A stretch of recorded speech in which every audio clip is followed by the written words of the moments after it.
Ladies and gentlemen, welcome to I Just Straight Up Slept In. No excuse. I was just asleep. That's all there is to that. We'll actually be doing stuff today, VOD watchers.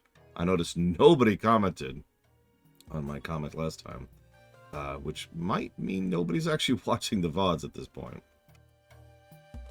I wouldn't blame you, but I'm not going to lie, that's a little discouraging.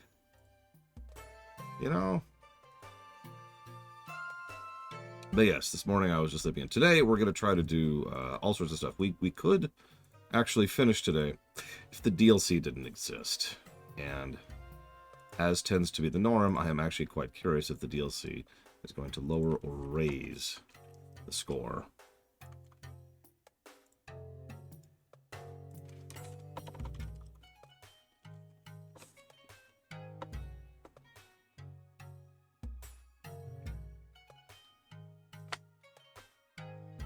Second. I apologize.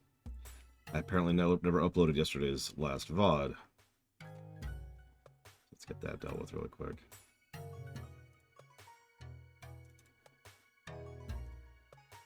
We have done 2 of the dungeons as of now. Mullet Mad Jack.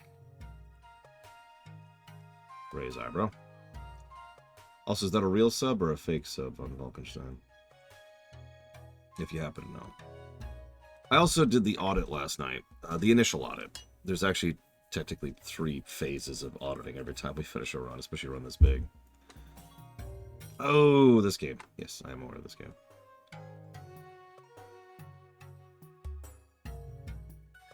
Interesting. I'll be curious to see how good it is. So yeah, words. Yeah, mullet magic. Words and descriptions. This doesn't matter. We do still have 2 major side quests I want to push through as well. Good news is we'll be doing that soon. For now, we're gonna go turn in.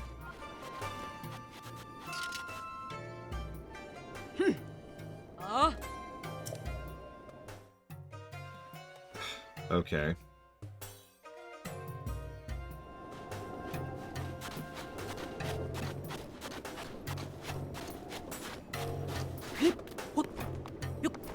So anyways. What? What? Oh my god.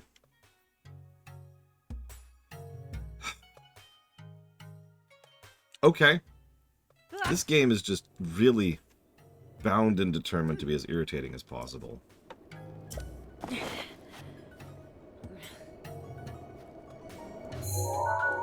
I honestly figured that since we have, saved the town and are in good with the leader, that would be like the thing, right? The trigger. It's like, oh, yeah, you can come into town now. That's a normal thing, right? Whatever. Hi, I'm a girl. Yeah, no men, apparently. Also, blinding death. Yeah, the FF5 on PS1 is just, it's the worst version of that game by such a huge margin. My god.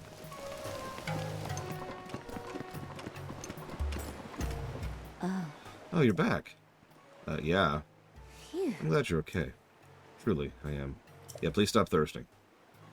I guess in her case it would be more like crushing. Naboris is no longer a threat to the town. I'm still worried about the larger threat to Hyrule, but at least my people won't be troubled by Naboris anymore. I want to offer you these as thanks. I trust you'll accept them. No, I don't have the inventory space. These pieces of equipment are priceless treasures. They were once borrowed by Lady Urbosa. But you and Lady Urbosa are friends. It's only right you have them. I might take the helmet.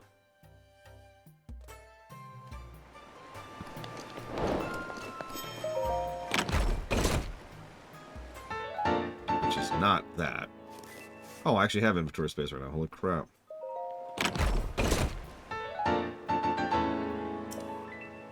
Definitely don't have space for that. Well, whatever, bye. Okay, so now that that is concluded, we should be able to do several things in short succession. First, we're going to be blinded. You know what? You know what? I've got some money. Do I have money? I'm actually pretty poor right now. I don't have money. Yes, 2 beasts left. Hang on. Let me go sleep for the night. Yeah, no, that's probably worth doing.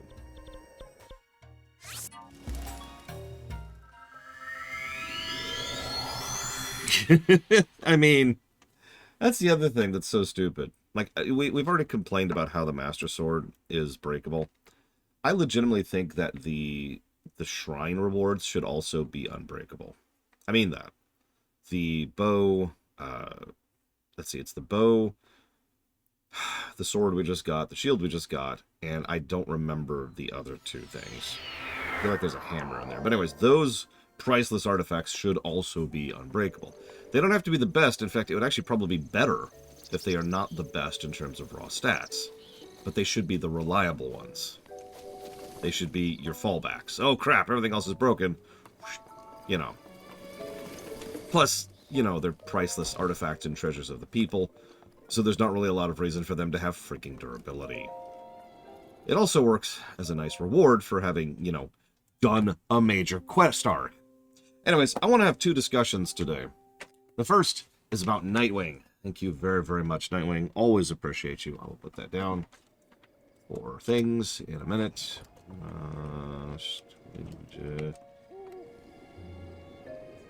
Nope. We're going to hit spaced incorrectly. Very important.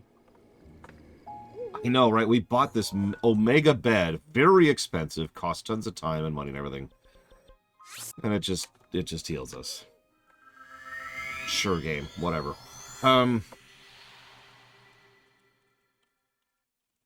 Let's go with the BRPG block. Outer Worlds 2. And Stellaris. 6. I'm busy. I think you emailed me the whole thing. Comma. I usually archive that kind of stuff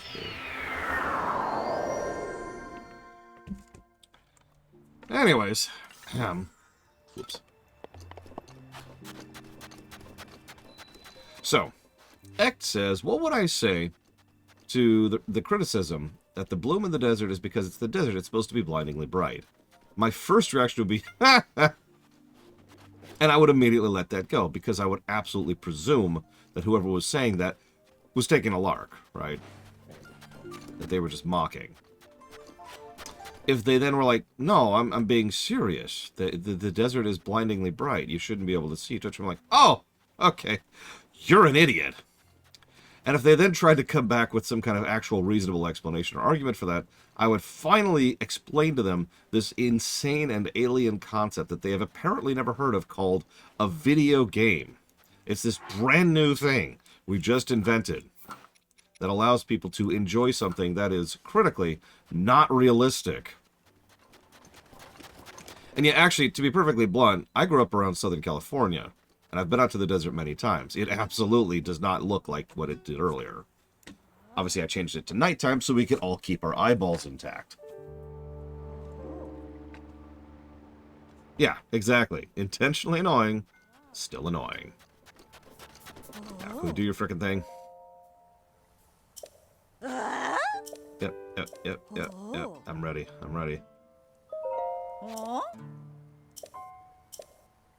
Can I race you, please? 130. All right, let's do it. Yep, that trophy's been passed down 10,000 years, which is bullcrap, but let's just move on.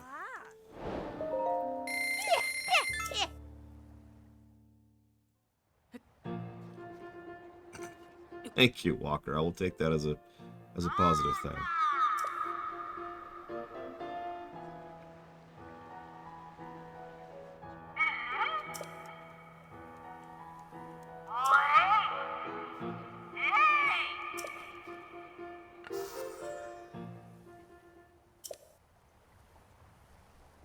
Alright, wish me luck, because I suck at this.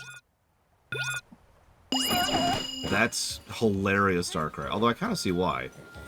I mean, FF6 does include things like suicide. The fascist Hitler who committed suicide, of course. Hey.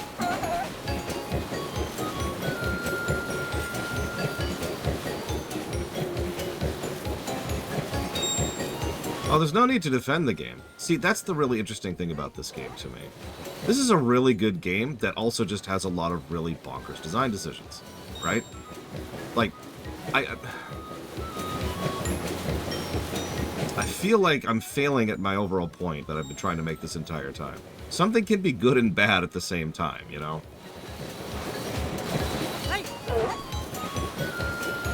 And I absolutely think Breath of the Wild qualifies as that. It does so much right and so much wrong. And there's nothing really wrong with that. There's nothing really preventing that. I think Lizalfa's trying to... I think this game will be net positive.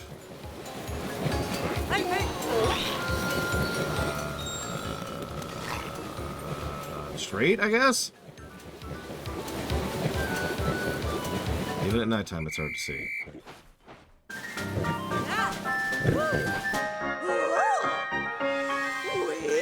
We haven't reached the outro, which admittedly is probably going to be pretty positive from memory.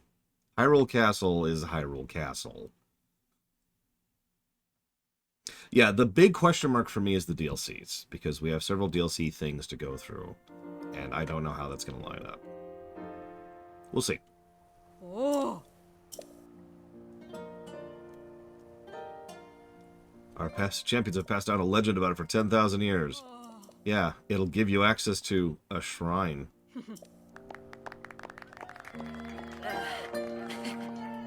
My favorite thing about the outro on the story axis is that there's a mistranslation in it in the English version, which completely changes the meaning of the outro. Now, like it or not, Tears is out, which we know, therefore, by total certainty, means that the Japanese version is correct, so it really is a mistranslation, but that's just interesting to think about. Come on. No, come on.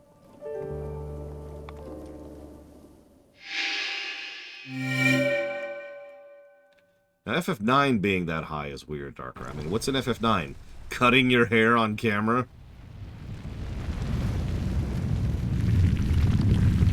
What's their criteria?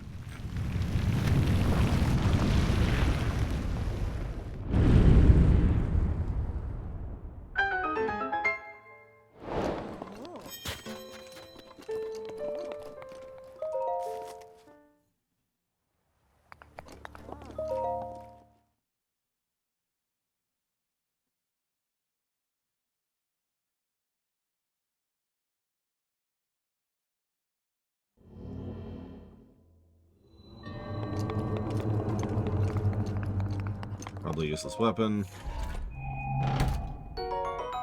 Nope, even worse. A useless shield. Yeah, sorry, I've got Savage Lionel shields, and I haven't really been going through them. Like, look at that. That's my shield inventory right now. I should probably use some of my seeds to expand my shield and bow inventory, because I've got not enough to expand my weapon. I don't want to see them go to waste.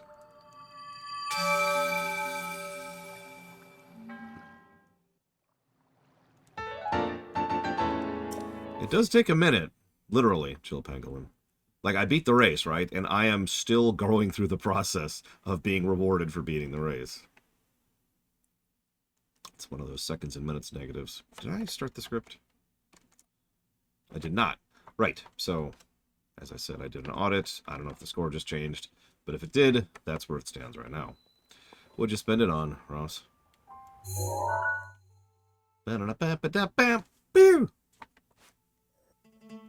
Wanted to get it.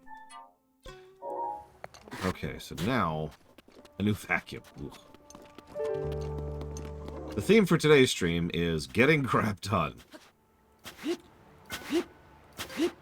The goal today is to start the DLC today. The goal for the first shift, I should even clarify, is to start the DLC. That means pushing through the shrines. And by the shrines, I mean the things that aren't the shrines. I hate to keep using Mario Odyssey as the golden standard here, but I never got bored doing moons in Odyssey. Now, there are bad moons. I don't want to say like there aren't. There are like 3 moons which just suck in Mario Odyssey. But I never got bored of them. I never felt, ugh, why am I still doing this? It was always just, what's around the next corner? What's in the next zone? You know, that was always my attitude. Maybe I'm just an idiot. I don't know.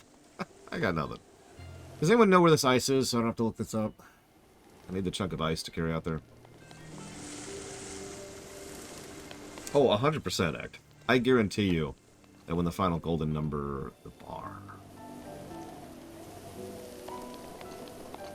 No. This is the bar. This is the inn. Which sometimes has a bar. It's not the bar. Does anyone remember where the bar is? Don't worry, I'm definitely of age to drink. I'm 111. Or 117, what the hell I am. Oh, that's just the jewelry shop.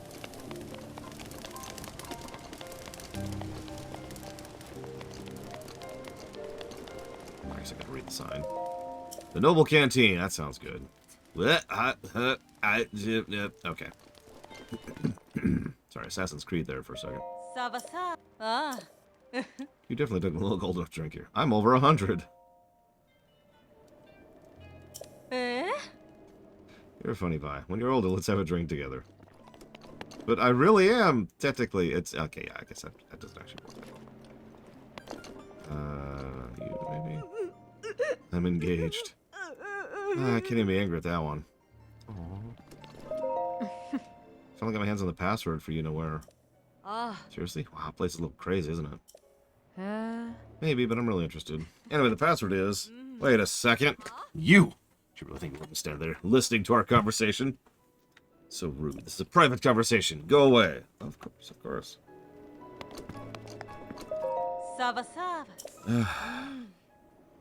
Thanks to that divine beast, I've been able to go home for so long I forgot my actual address.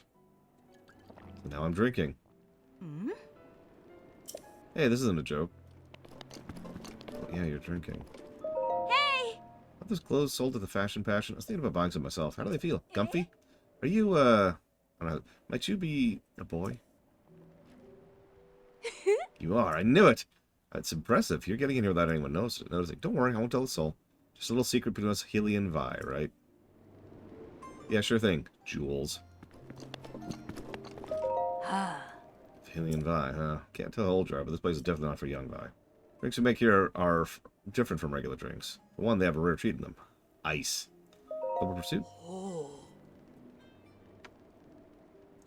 Oh yeah, no, exactly, Dream Whisperer. There's the volleyball. You just named two of them. There's the volleyball, and there's the jump rope. There's also... I don't actually remember where it is. There's a third one. I wrote it down even in the original review.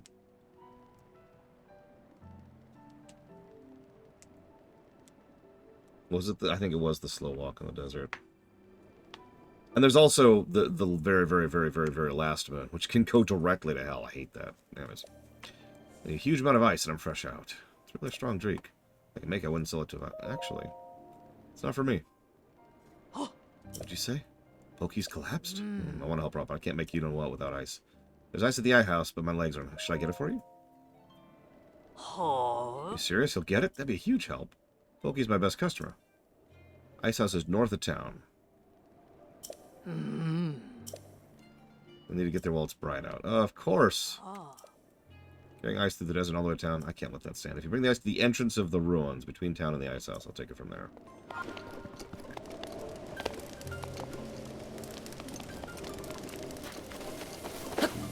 Didn't Odyssey get like a 200 plus in the old system? I legitimately don't remember. Speaking of which... Yeah, no, 200 plus in the old system is bonkers good. Yeah, we changed the curve, literally. Yeah, Super Metroid got 400 in the new system.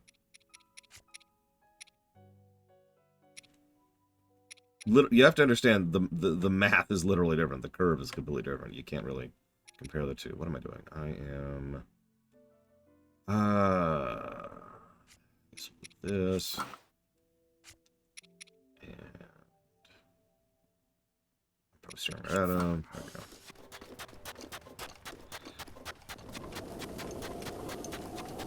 Yeah, no, Odyssey... If you want to know how well Odyssey is going to score in the new system, look at Wonder and what that scored. Because that's probably the range right there.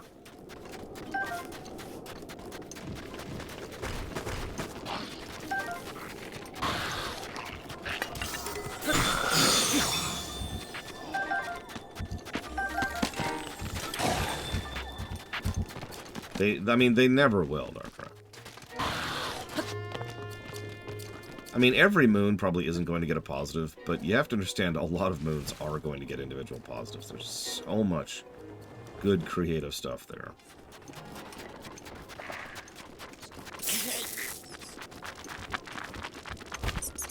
Now that would be funny.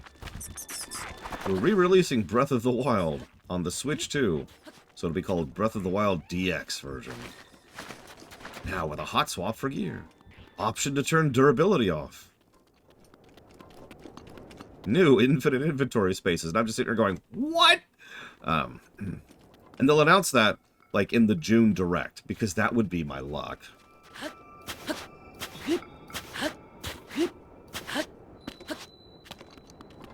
Wow, it actually isn't morning time yet.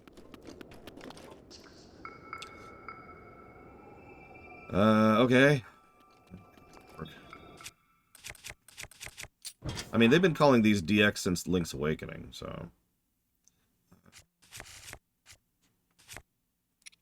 I am very... Remind me to get some new lumber, like, right after this.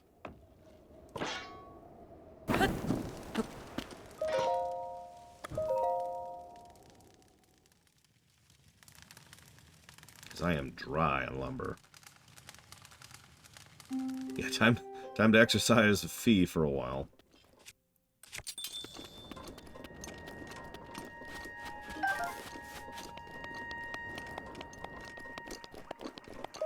Oh. This is an ice house. I guard the ice house 24 hours a day. Actually... Oh. I believe so, Act. You're permitted to take some ice. If you've taken a hit, right? If you move too slowly, the ice will melt. Rosa has no use for water. I know, Ross. We're up to, what, 7 days now? Actually, I think this is day 8. I'm not even sure about that. We'll figure it out. I should actually... There we go. Let's figure out where I'm going.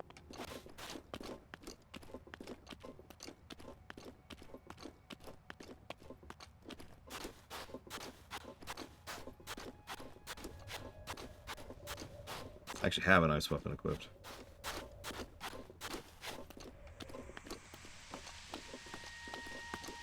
That's a very good question, Darkrai.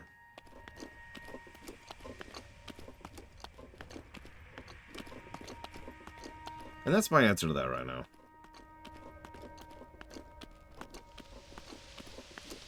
I mean, it's not like it costs me anything to do it, right?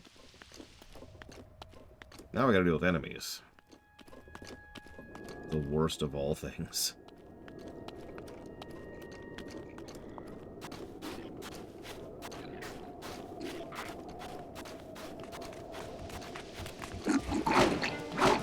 I mean, the problem is, I can't really justify not covering Master Quest.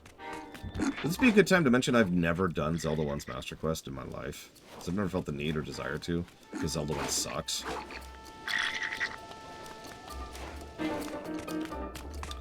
So, what that would mean is we'd be going through Zelda 1, which I know a little bit, without any kind of guide or walkthrough until I need it. And then we'd be going through Master Quest, which I don't know at all. Goodbye. Oh my god.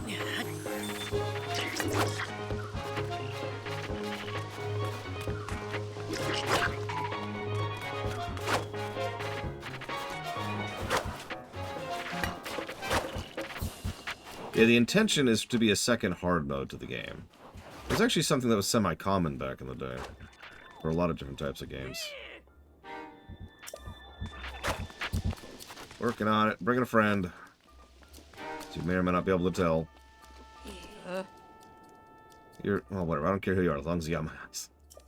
Looks like the ice is in good shape. Stark so. With this, I'll be able to make the ultimate and noble pursuit. So, could you fit Pokino? Tell her I made the best one ever I got her waiting for. Knowing her, she'll come running when she hears there's an amazing drink with her name on it. Yeah, Ghosts and Goblins is rather infamous for that concept. Mario was originally going to have that kind of a thing. And instead, it's just not really. Like, we didn't really cover that during the Mario run, admittedly, and I guess that's my fault.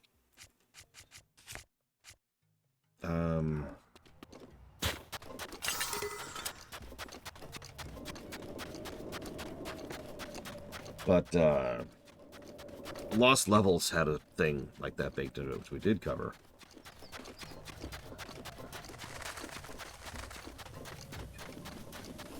Then they realized that instead of adding an optional hard mode, they could just have a really good game. And that's when Mario 3 came out. Congrats on Noble Dame. I'm glad you liked it. Although, lol, about the game crashing.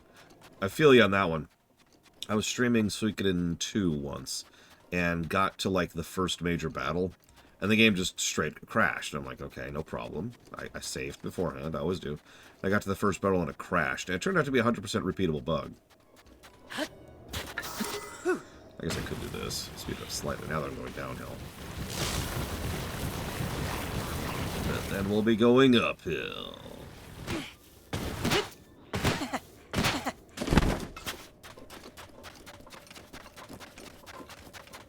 Yeah, and it's...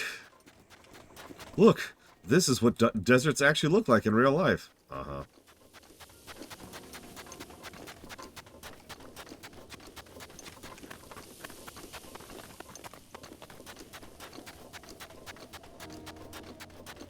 Oh, God. So, is it Fallout 3? In Fallout 3, weapons have durability. But that, if I'm remembering correctly, and I'm really going to feel embarrassed if I'm wrong, that durability is calculated when that durability is calculated the moment the item is spawned, no matter who's carrying it. What is hitting? Oh, it's the heat. Oh, Jesus Christ.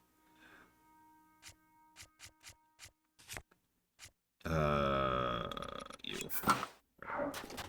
In other words, let's say an enemy is beating the crap out of me with a giant mace that I kind of want as a weapon. Which means it's losing durability before I ever even get it. And I remember distinctly, I swear it's Fallout 3 that did that. Yeah, no, I'm almost positive. Like, I keep second-guessing my health self here for some reason. But I remember distinctly there was this one dude who had a really, really nice version of the Power Claws. And I was like, oh man, I really want those because I was doing a UA build that particular run. And I finally got them and they were at like 3 durability left. And I was just like... Because it took me forever to kill the dude because he was in power armor.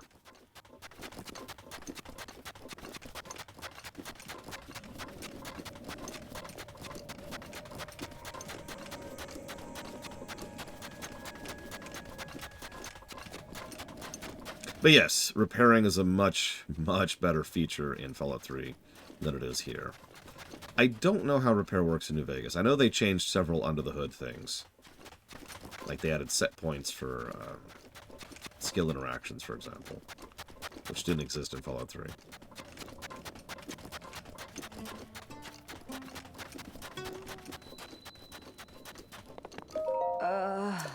Yep, you're gonna die.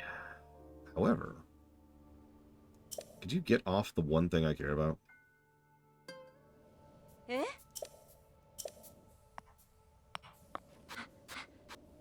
But you... Okay.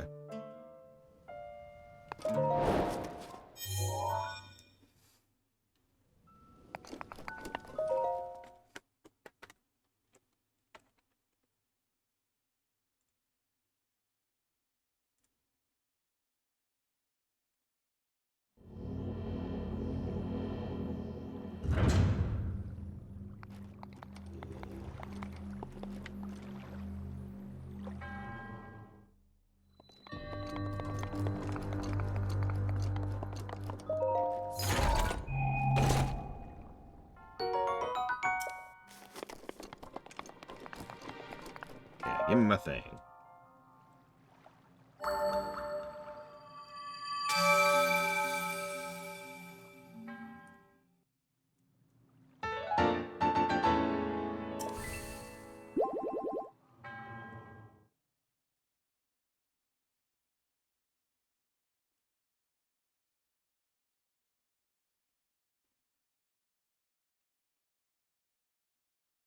Something weird I've noticed.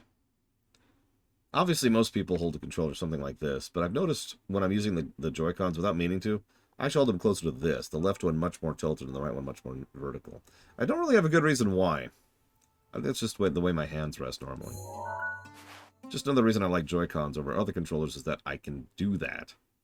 Because I couldn't do that on other controllers. Alright, so. While we're here, we're going to go do another quest really quick. So I was doing this quest, I was advancing this quest off camera with my niece. And she came up with a brilliant way to be able to talk to this upcoming NPC, which I'll show you in just a second.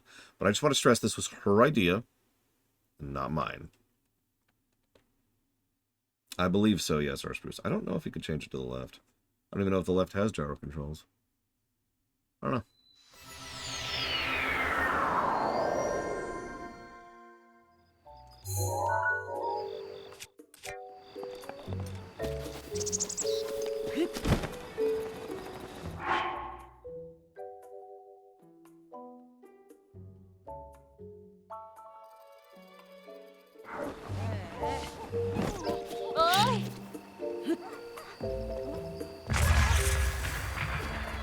See? They stopped.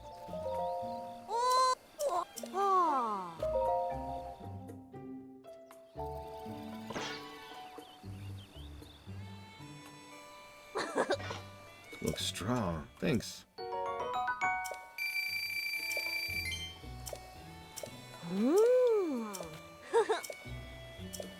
Gotcha. So the next one is the modest, I believe. Right? Didn't even read the quest log. Just like, what's the next one? It is modest, okay.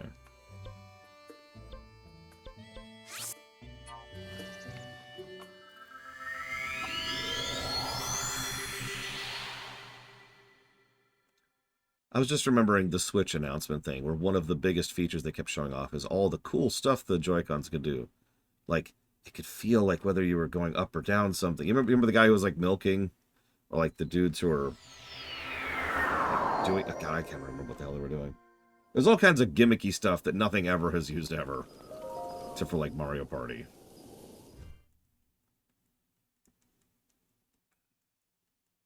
Nah, I'm good, Act. We'll get there someday. As part of the exact same block where we'll be playing Fallout 3. Go figure. That was it. The balls in the box. That was it.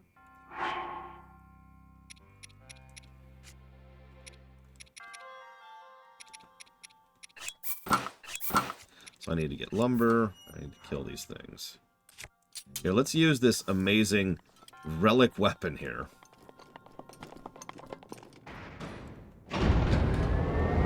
Yeah, I turn off Rumble pretty much 100% of the time. Although, in fairness, I do that specifically because I'm preserving the battery.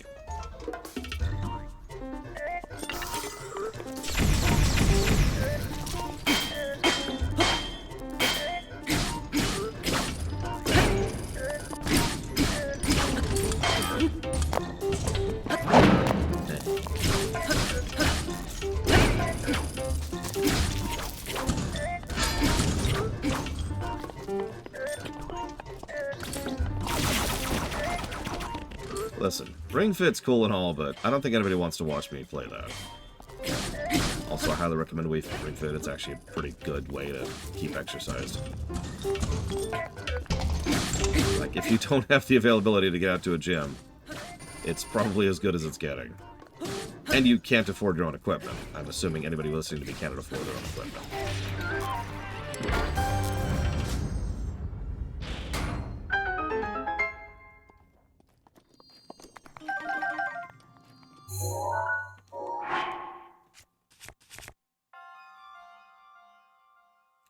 I guess we can get rid of this now.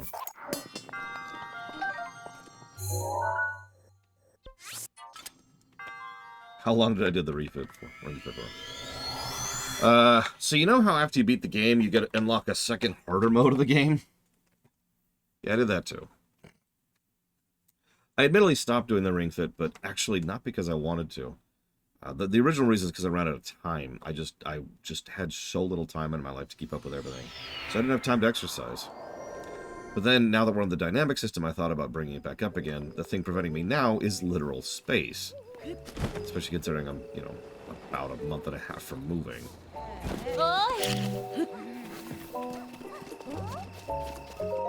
What's wrong one? Actually, I did used to ring fit with my helpless niece.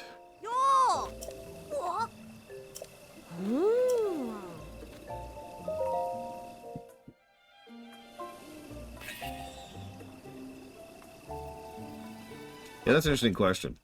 Here's a random question for you, chat. Which... How do I explain this? Yeah, what's next? Frost Spear. Oh, jeez. Okay. What would be...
That was the kiddo.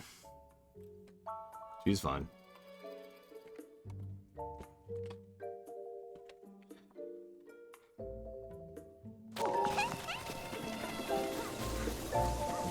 She just tripped and landed hard. That's actually all it was. What was I saying? What would be the worst lesson for you? So imagine that imagine that the executives in charge of Nintendo are going to pull the wrong lesson from the Switch's success. What's the worst lesson you think they could pull? Realistically.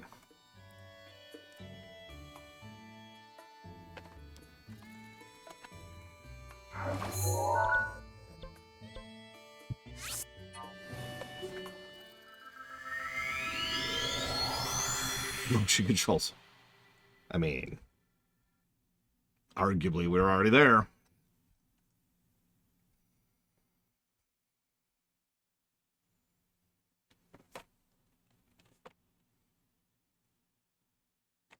The drift is okay. I mean, they did settle that lawsuit. Which sucks.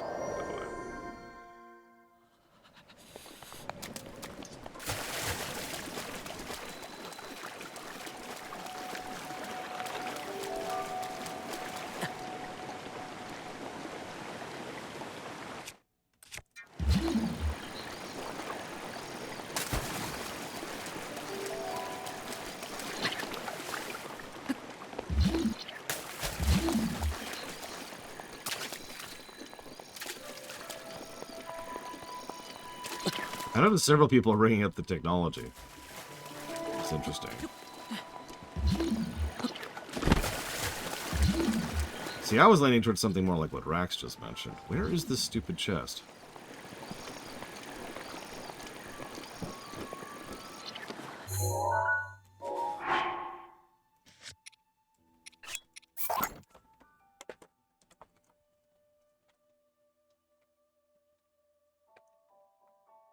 It might mean the one in the shrine. Guess we'll check. If this is what I think it is, because I'm pretty sure we actually got that chest, in which case we're going to have to find a backup option.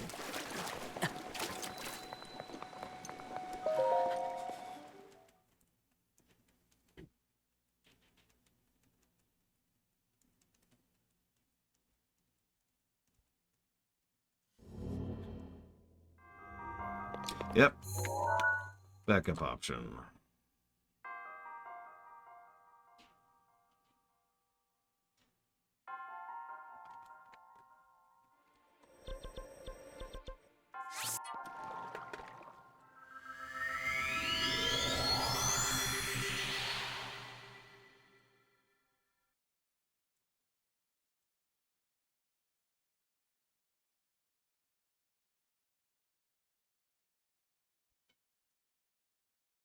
I actually generally don't, believe it or not, Act.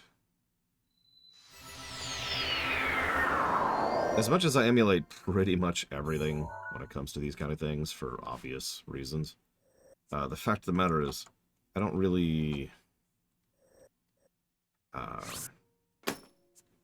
I have all the ROMs already. I did that quite a while ago.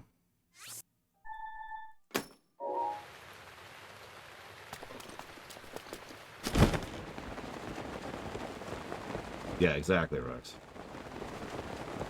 Yeah, by the way, a little bit of a PSA. If you have any interest in playing classic games, you know, games from like the PS2 and earlier, go get the ROMs sooner rather than later. Emulators are easy. Emulators are legal, for the most part. ROMs, not so much. And finding a good, reliable site for those is important. And I know what you're thinking. What's a reliable site? Well, I don't know any anymore, to be quite honest with you. So, I unfortunately have gotten nothing on that.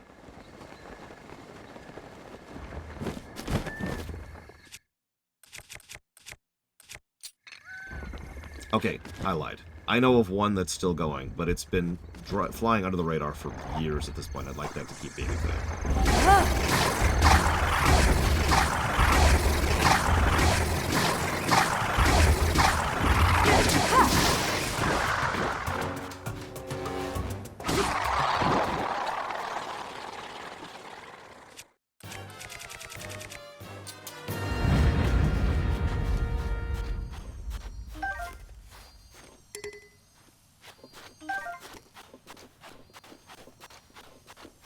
Okay.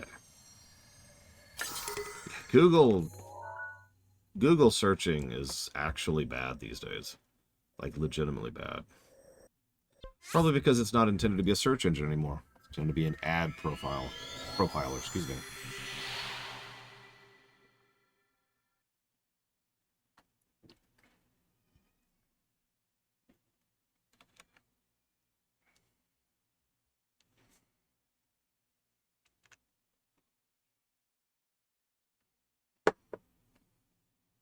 I'm not joking.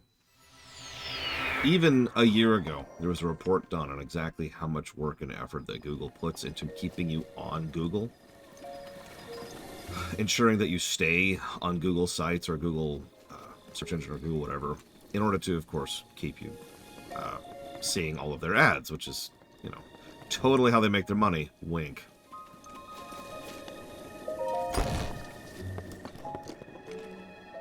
What ads? Exactly. I legitimately can't remember the last time I saw a Google ad.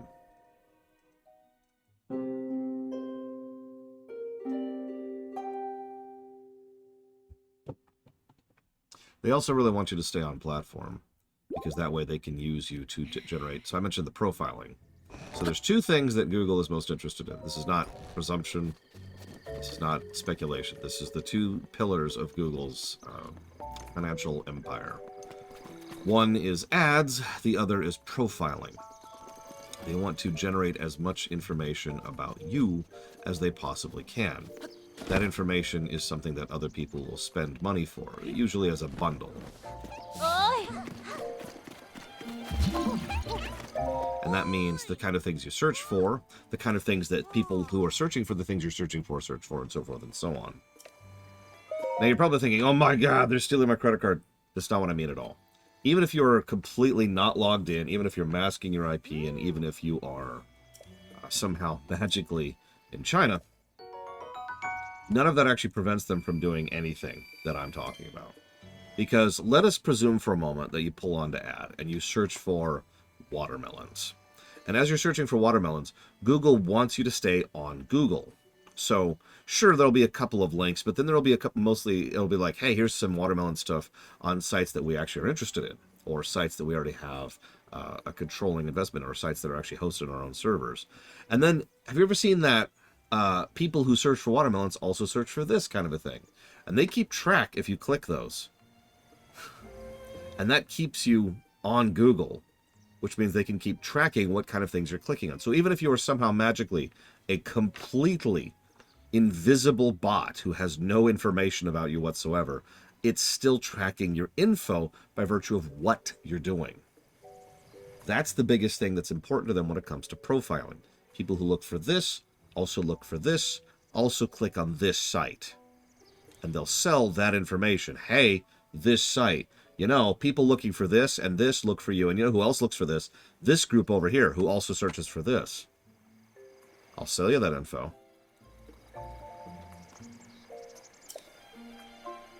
And yeah, exactly. It's really, really, really common to... so now we need 2,000 gold to progress.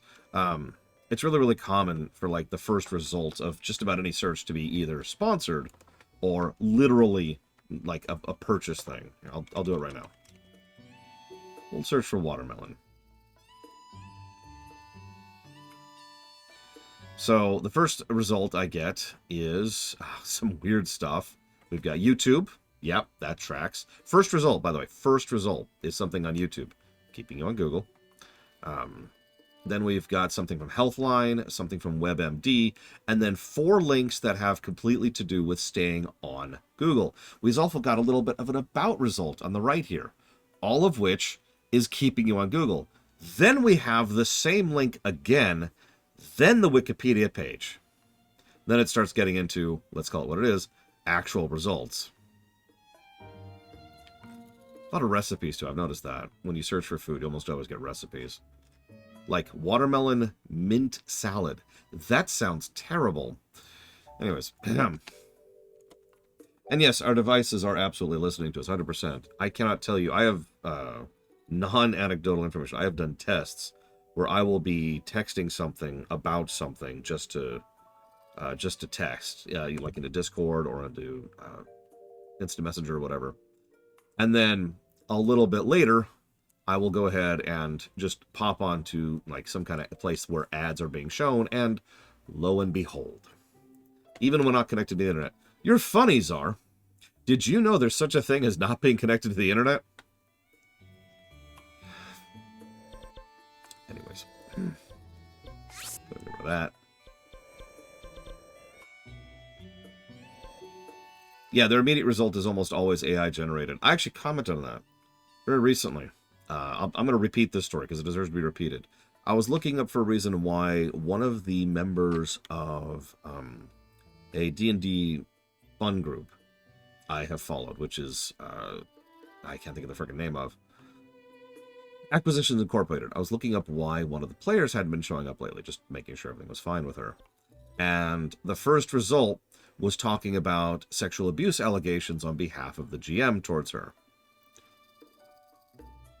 Now, obvious, immediate, instinctual, emotional reaction was, holy crap.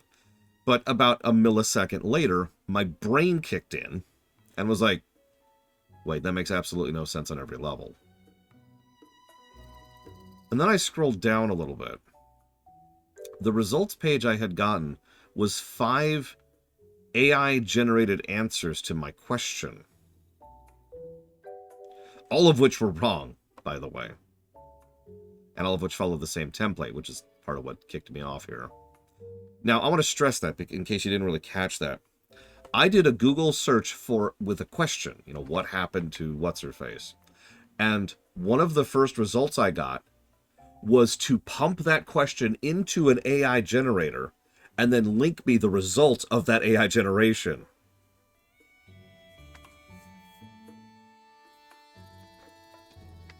There were no allegations, Zara. There were no allegations. It was a lie. It was a fiction. There was nothing there. It was just AI-generated bullcrap.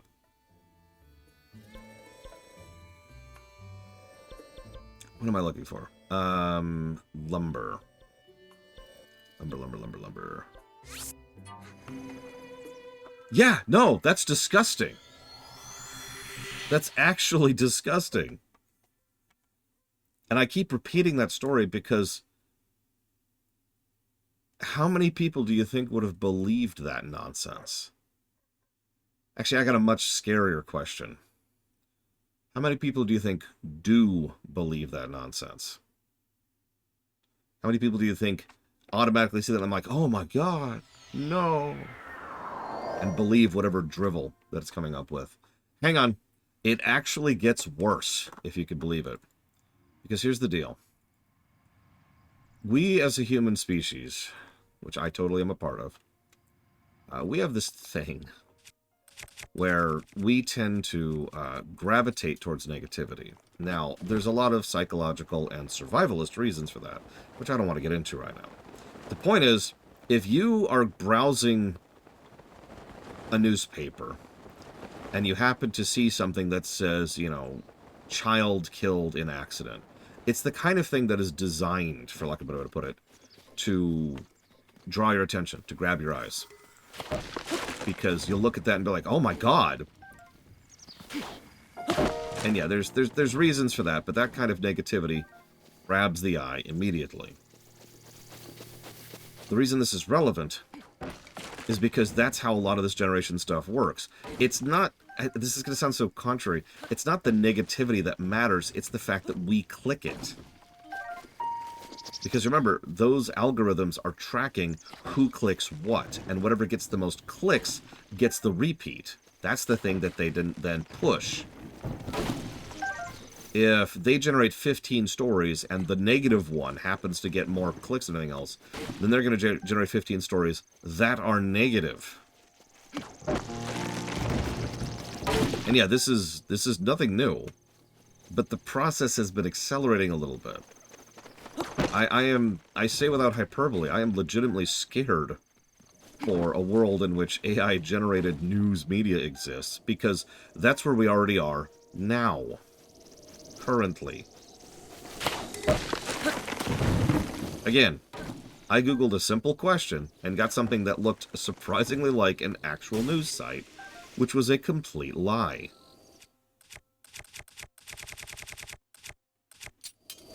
Now, I have a brain, and I also happen to know how AI works, and I also happen to be internet savvy. How many people do you think still fit in the center of that particular Venn diagram?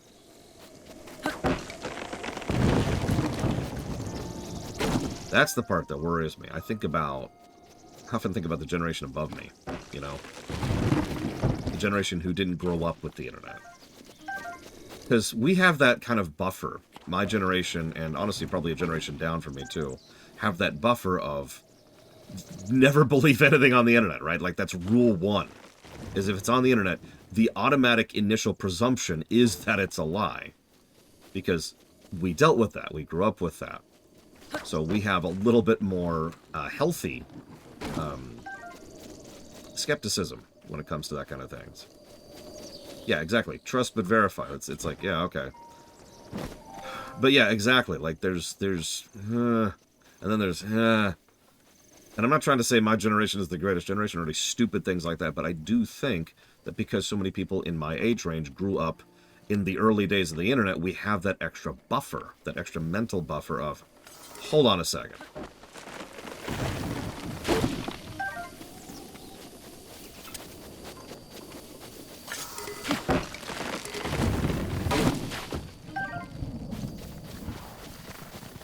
Anyways.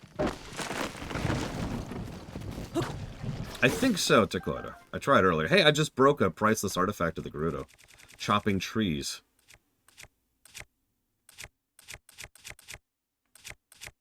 Yeah, that's probably enough for now.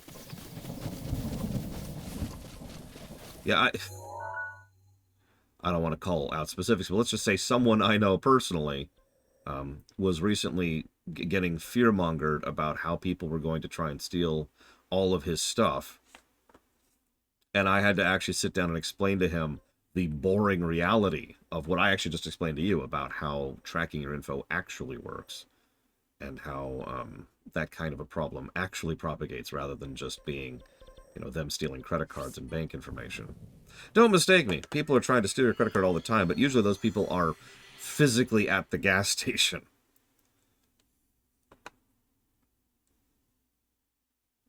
Oh, that's a good question, Zara.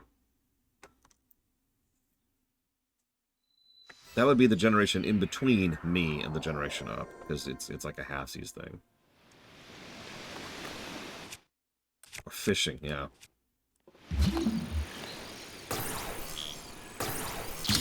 I unironically, we talk about a lot of things that schools should do. I unironically think a internet safety class should be mandatory for children. I mean that. As you might imagine, I have already given an internet safety class to my niece. In fact, I've done it like 5 times to make sure that the lessons stay in there. Not all at once, like spread out over a couple of years. Because there are some basics of internet safety that most people, in my experience, don't even know. And when I say basics, I frickin' mean it.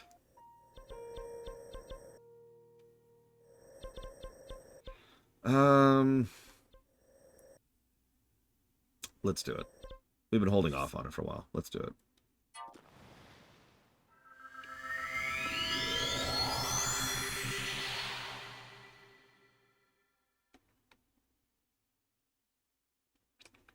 Well, in my experience, most politicians are, frankly, too old, at least here in the States, too old to actually know what internet safety is. Hi, Giga Pudding. Oh, what? I'm not trying to drift into polemic, but there was actually an interview of a specific senator where he was being asked about something. And I'm just going to stay as vague as possible to just avoid polemic topics. All I'm going to say is the specific topic that was being brought up was something, I'd say, low to medium complexity. And he was asked, do you understand how this topic works? And his reaction was a very firm no. I have no idea how this works at all. It was just kind of refreshing to see the honesty, if terrifying. How old was he? 60s-ish, I'd say.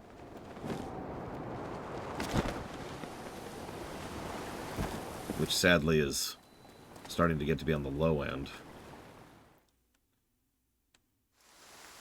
Say, hey there, young one. Up top, above you.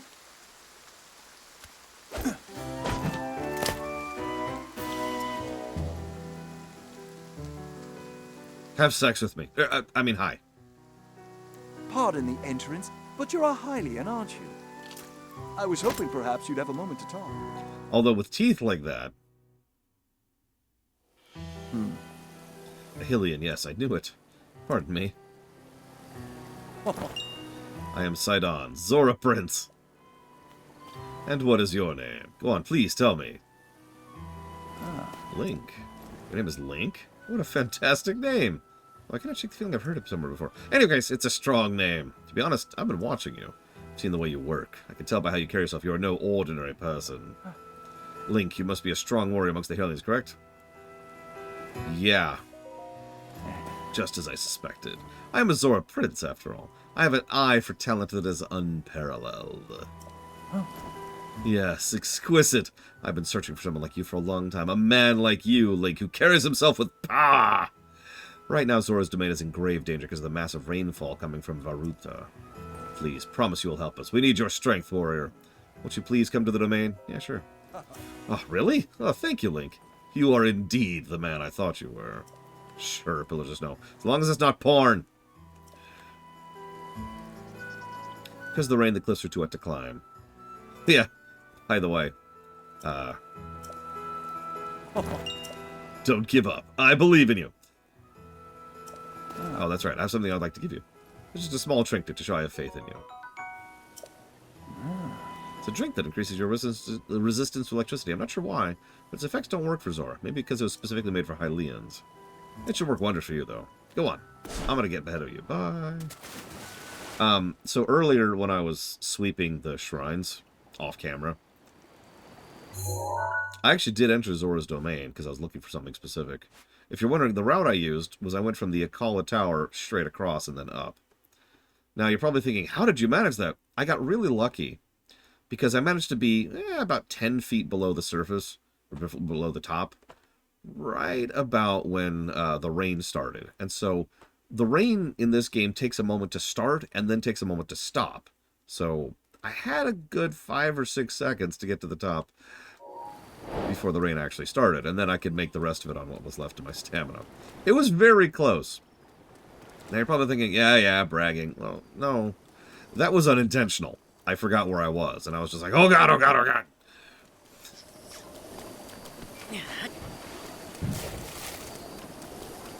Anyways, as I mentioned before, a huge amount of the game guides you here. In fact, I've already given a positive for that.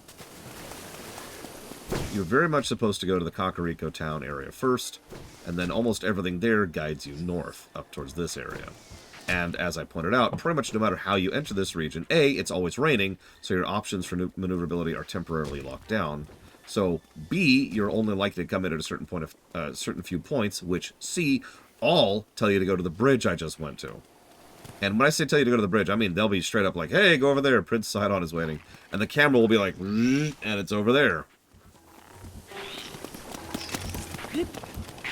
So there's a decent amount of work that's been done in order to try and make sure that you are being on some kind of guidance. Now, what I don't remember is if there's any guidance after finishing the Zora region. I suppose we'll find out. I don't remember there being any. Well, we can't start the DLC content until we've done the 4 dungeons. Sorry for calling out to you from the river. Since I pressured you into coming, I was not sure you'd really come through. I am pleased things are going well. Ever since this strange occurrence, there have been a lot of monsters around here. Be careful as you proceed. And hurry! All of my fellow Zora are anxiously awaiting your arrival. But you're not anxiously awaiting me, Sidon?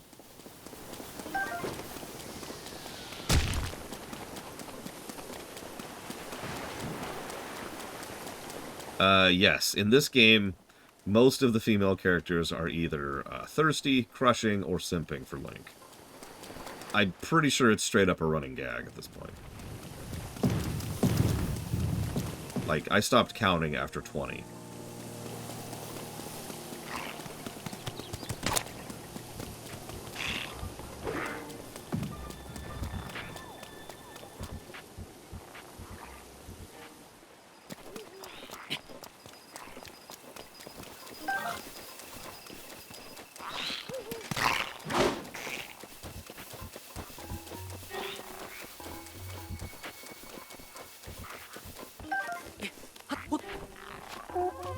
I mean, that is kind of an old standing thing for Zelda. Although I don't know if it's on purpose here.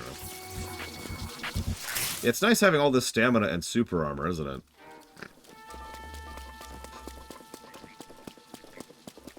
Yeah, this is a gauntlet, and it can be quite unpleasant.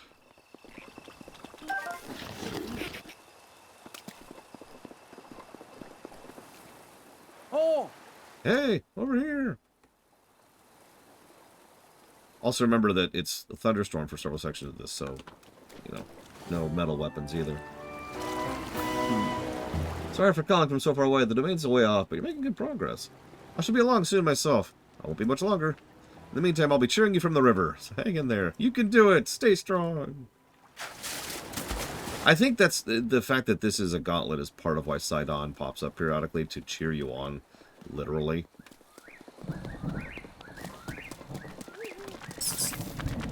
Because they probably figured there was at least a little bit of a resentment factor going on for the player right about now.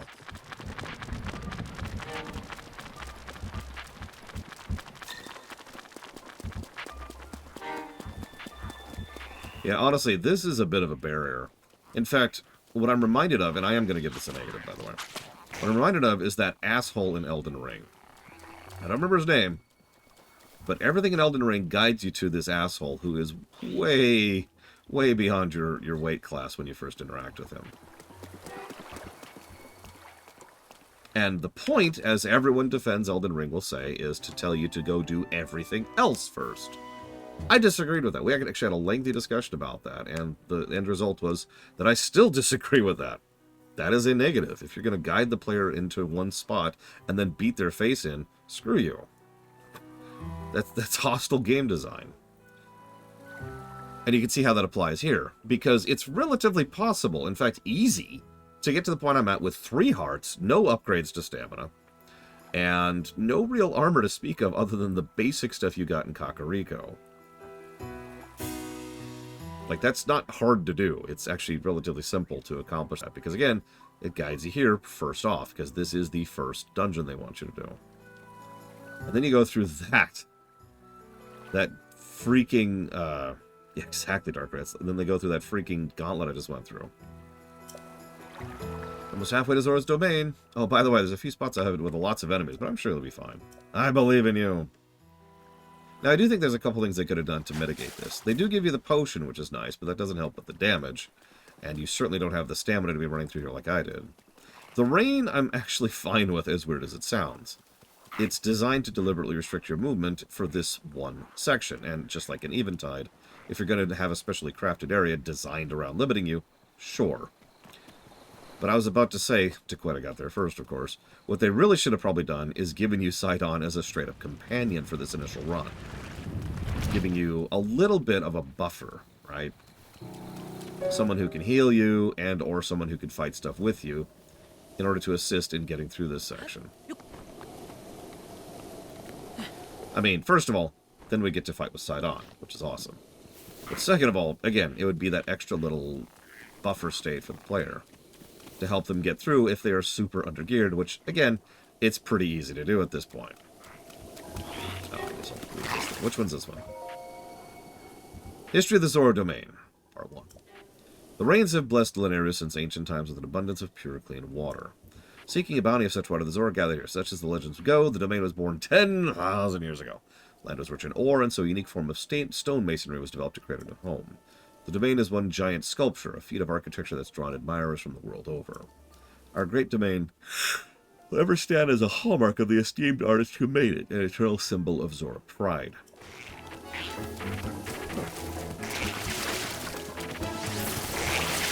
No, my eyes!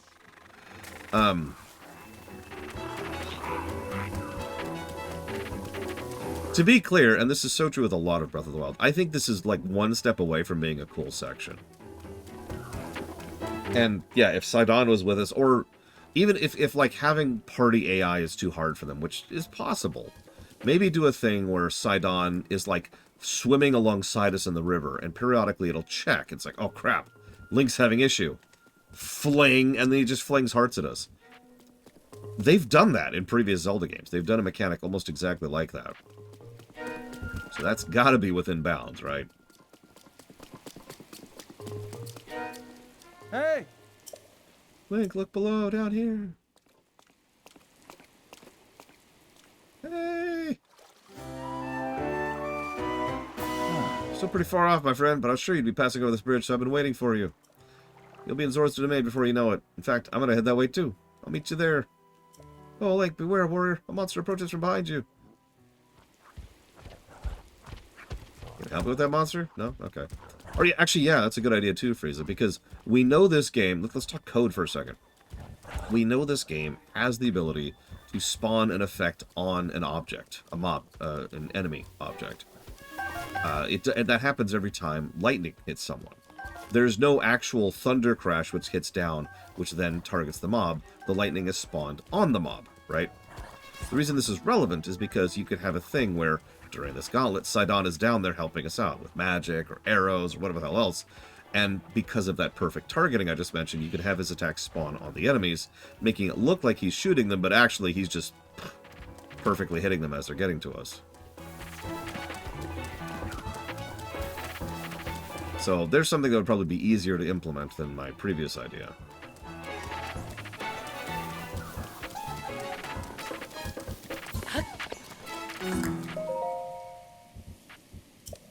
Around 100 years after the king ascended to the throne, a stray guardian crossed his upland Zorana into our domain. The guardian seemed unstoppable. Our best soldier's spears barely left a scratch in its metal hull. It was then our king, without a thought for his own safety, came out to face the guardian himself. With supernatural strength, he lifted the guardian and hurled it into a ravine. The impact of the fall left the guardian in pieces and was never to trouble another Zora again. The citizens celebrated the king's valor. From then on, their trust and respect for him grew beyond compare. You can still see the scar he earned that day on his forehead, a token of his triumph. Raise eyebrow.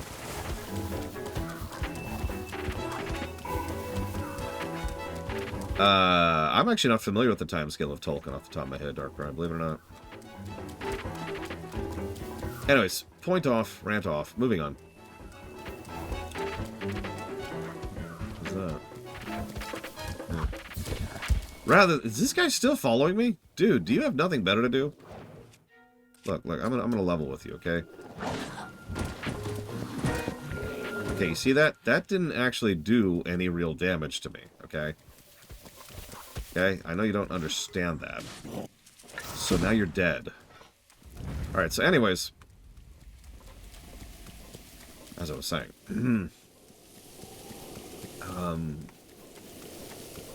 I want to talk about All Roads Lead to Rome. Now, for those of you who don't know how that works, in game design, true branching is extraordinarily rare. There's effectively no true branching in gaming, like unless it's something that's like a text adventure or choose your own adventure, something like that. Because true branching is just insane to program and involves an inordinate and incredible amount of work for a huge amount of content that most players will never even see. Yeah, there's just too much that goes into it. So instead, in games, what we tend to have is what I call all roads lead to Rome. This is your destination, this is your starting point, and you have the ability to get there in whatever manner you choose. And that can be a gradient. Like in Oblivion, for example, quite a few quests have all roads lead to Rome. But in that case, it's more like 3 or 4 different options, depending on how you go through that. And in stuff like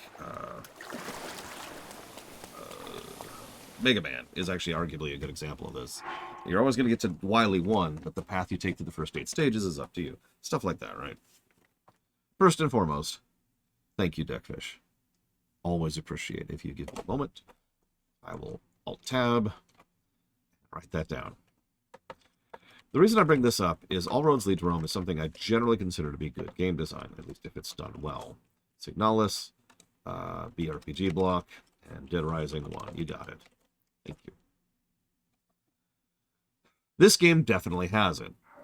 Obviously, All Roads Lead to Rome applies in the aggregate, the overall, because however you get to Hyrule Castle here is up to you. Whether you go immediately there, or whether you do any of the dungeons, or any of the world in any of the order, you're always going to hear that's Rome, right? But it also applies more in the micro, like in a regional level, how you go through this particular region, or how you go through this particular region. It's for the most part up to you. Zora's Domain probably being one of the only exceptions to that, because Zora's Domain is fairly linear. Actually, ironically, so is the Gerudo Desert. But up here, whatever order you want to, and up here, whatever order you want to. The problem I have is how do we score that? That's why I want to have a discussion about that, because this might be one of the most All Roads Lead to Rome games we've ever played. And I'm not sure how many positives are warranted. Maybe that's the wrong word. How many should be given for something that has such an absolutely insane amount of freedom in exactly how you progress.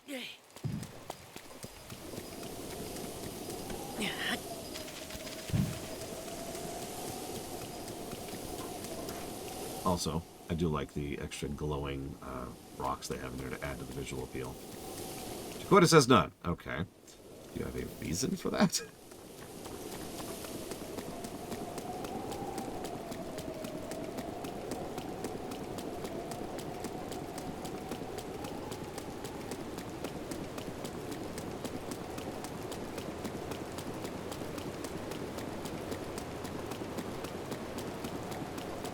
Prequel episode 1 stuff here.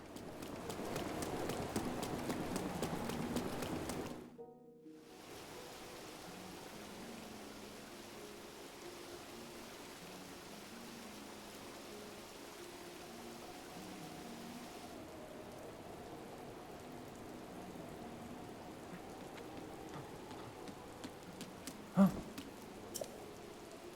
Hi. I've been waiting for you. Don't worry, I've been coming for you. Welcome, behold the pride of my people, Zora's Domain. I shall introduce you to the king. Hurry, this way.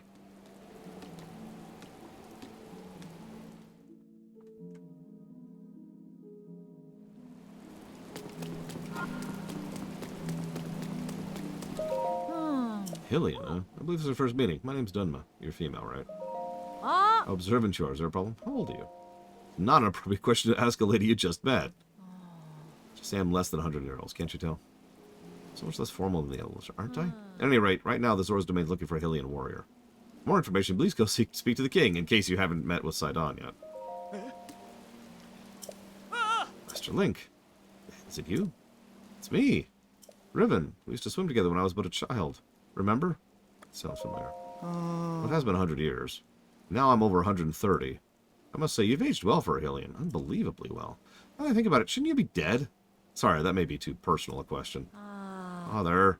We're on guard duty right now? Oh, right, sorry. The leader of the pack, Baz, the heroine, Gaddison, and my father, Trell, have all aged quite a bit, I'm afraid, but they're all doing well. Oh, but Master Link, you probably shouldn't speak to the elderly. Oops, sorry for keeping you too long. You have business in the throne room, right? Please proceed at your earliest convenience. Well, there you go. For the first time, the 100 years thing isn't incredibly terrible. Hi. Good evening. Are you a Hylian? Yes. Ah. Oh, where are my matters? I'm Laflat. I'm the chief secretary for the royal family. Are you curious about the statue of Lady Mifa? Uh-huh. I mean, that was my engaged, my betrothed. If you don't mind, please allow me to explain. This is a statue of the former Zora champion. Her name was Lady Mifa. She was as kind as she was beautiful. They say her ability to heal wounded soldiers was beyond compare. Those soldiers she healed, they are old and decrepit now, but they remember. For this reason, the elders love Mifa dearly. I would suggest you talk to them.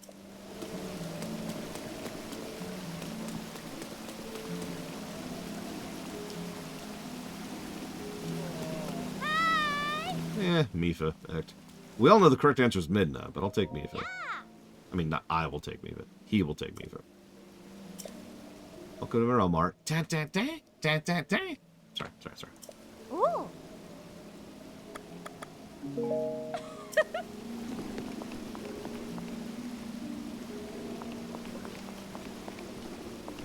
Just looking at what they offer here.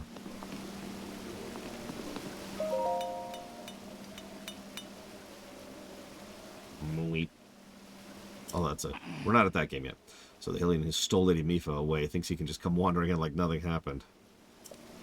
What business do you have here after all these years? What is this place? The weapons workshop. What are you doing? Trident maintenance. Trident?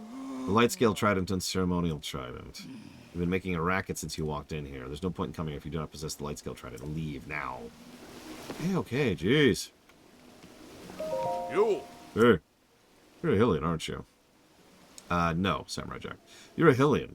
It's rare to see your kind around here. As for me, I was roaming nearby during my travels when Prince Sidon recruited me and brought me here.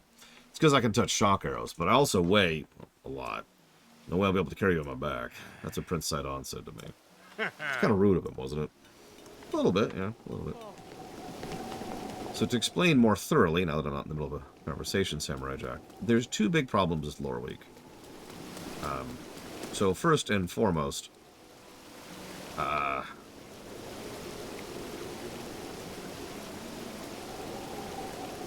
doing a regular news show only works if there's regular news. And we ran into a problem where there were lots and lots and lots of lore weeks where there was nothing to talk about. And so we'd have like a 20 or 30 minute or 10 minute or 0 minute thing. It's like, all right, moving on. Because there's nothing to do, there's nothing to say. I'm not going to invent news just to fill the time. Which leads me to the second problem. Parsing and sorting all the extremely fake news was frustrating and stressful then. It's actually gotten worse now since fake news is becoming more and more of a problem. Thanks, ChatGPT. But the third and final problem is it takes away time from everything else because time, as always, is a zero-sum game. And I'd rather be streaming games than streaming news.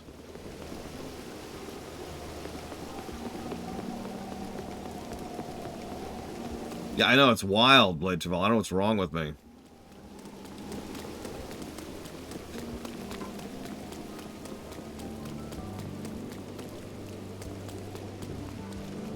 Oh, and for the record, I am reading everyone's arguments about the all roads lead to Rome thing.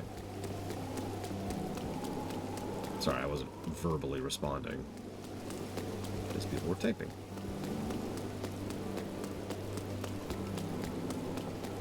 You know, I want to like this song. I do. I don't think I do. Yeah, no, generally speaking, when news happens, we tend to talk about it anyways. And I know that that doesn't really help people who are just here for the news. But at the same time, something that happens fairly frequently, which I am okay with, is someone will pop in saying, hey, have you heard such and such news? And if they want to, you know, hear the opinion or thoughts on that news in brief, then that's an option, which happens all the time, again, so. It is a remix of the Ocarina song. It is really ephemeral. Like, I can barely hear it.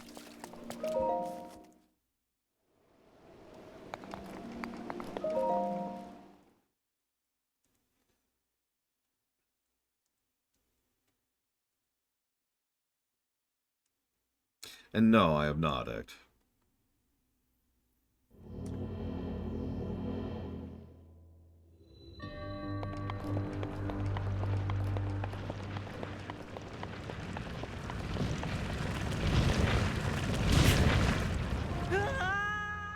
I hesitated. If I hadn't hesitated, I would have made that.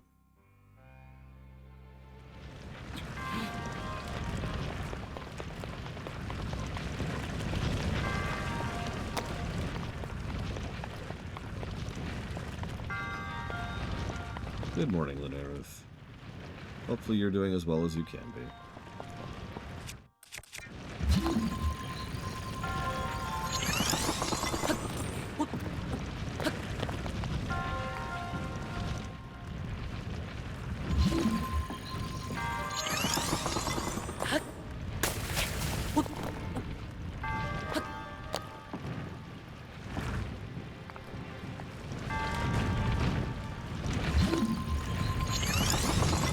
Playing pachinko here. Oh, bull crap. That shouldn't just do damage automatically, game. Jesus. You saw that, right? It was a non-moving ball, and it's like, oh, hang on. You tapped it. Huh.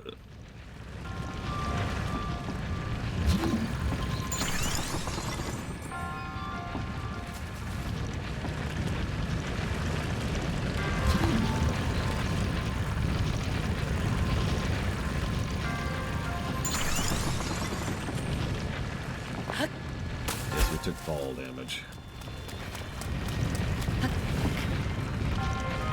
Well, you see, Linerith, Twitch is stupid. And that's pretty much the answer to your question. Oh god, it would be so horrible, Samurai Jack. Oh, it would be awful.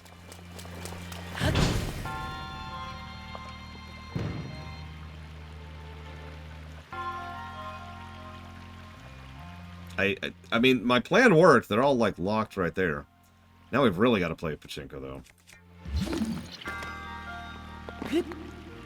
Anyways, I'm going to assume that's a real sub, even though it's probably a fake sub on Earth. So just in case, thank you for your support. As always.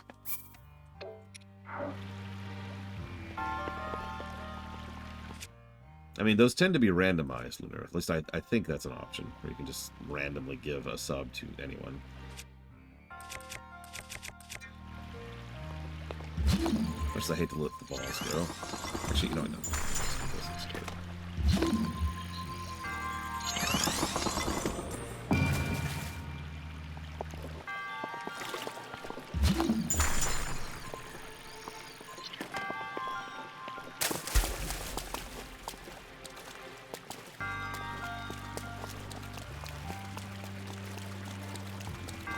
Wow, I cannot move that at all.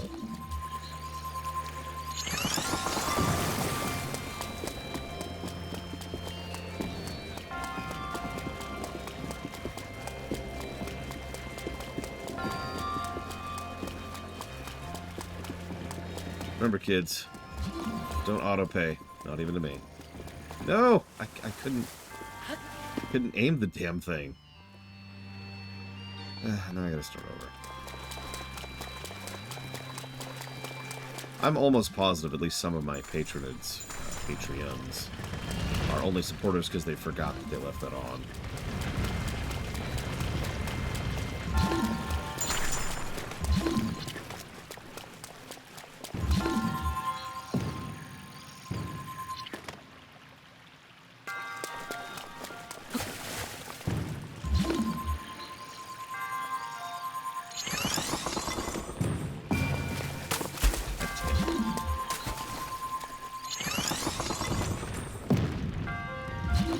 If I'm getting more money at someone's expense, then yes, I am complaining about getting more money.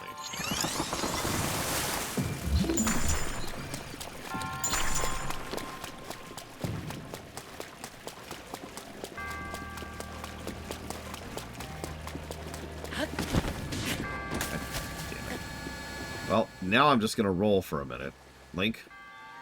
Link? There you go. Jesus Christ, Link.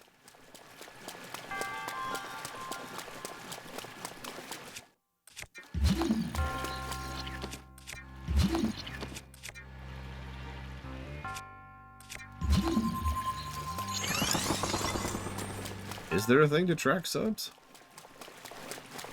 Real question. Twitch is awful. I could probably stasis the ball, yes.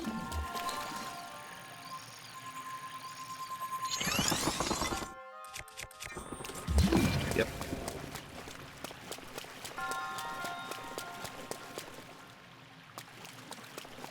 I really cannot. Oh, hang on. Yeah.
God damn it.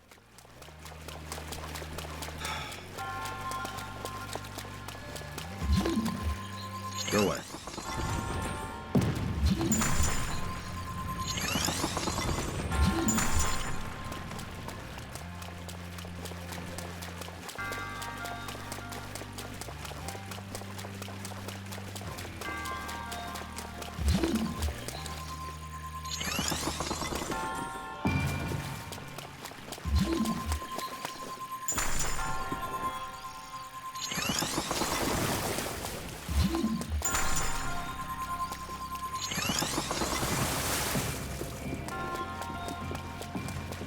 No, Lunar Earth. It should be $5. USD.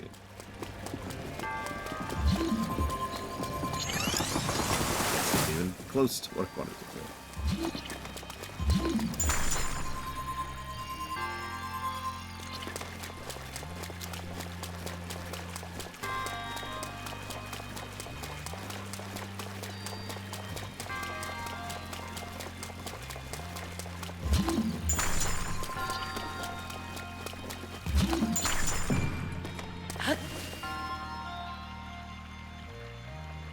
All right.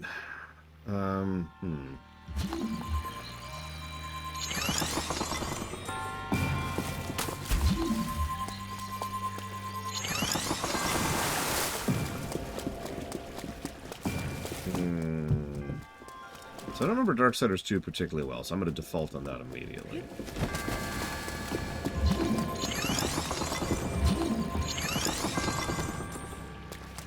But as for Darksiders 1?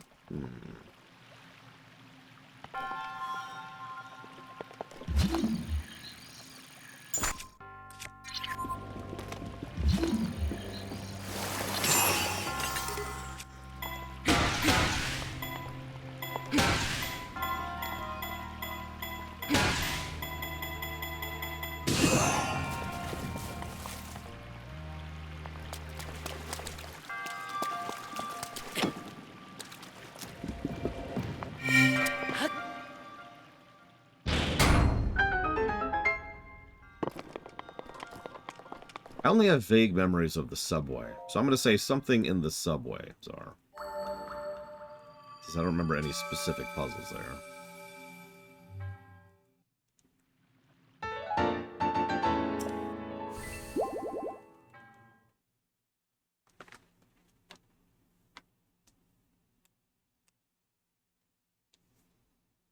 I mean, if you're getting charged $12 for every 5, something's wrong there, Lunaru.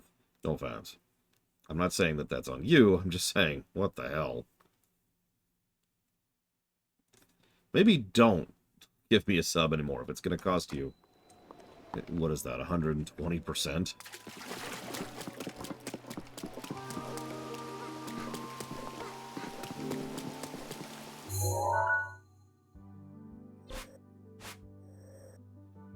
while we're here,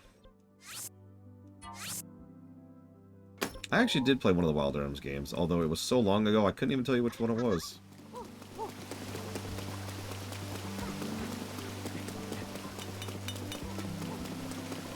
I think I've actually played 2 Wild Arms games. Now that I'm saying that out loud.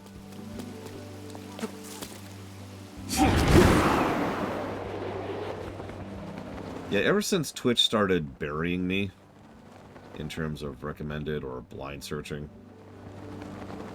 I've kind of started quietly recommending people not support me on Twitch and support me on something else, if they can afford to. And if you can't afford to support me, then, you know, don't. You have your own bills and worries to think about.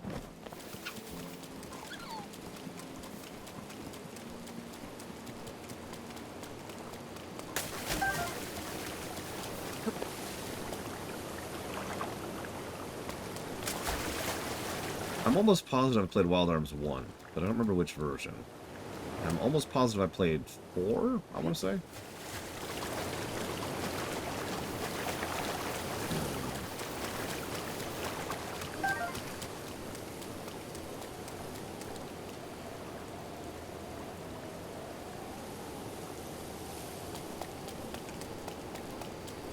Well, I actually answered that initially, if you remember, Linnerith. The first thing I said is that Twitch is stupid. So, there's 2 subs on Twitch. One of them is what I call a real sub, the other one is what I call a fake sub. The fake sub shows up on, like, an anniversary of when you last subbed, or occasionally because it just feels like reminding you for no reason, even though you are already currently in a state of being subbed. That's a fake sub. It doesn't mean anything. It's like those stupid hype trains. They don't actually do anything. It's just there to be like, hey, look. So it's sort of, you know, meaningless noise. A real sub should show up the moment you sub.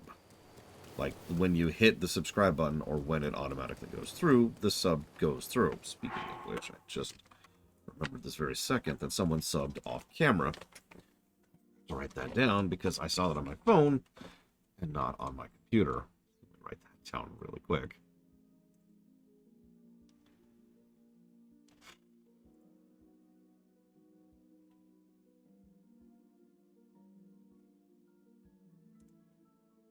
There it was. It was from Croatia.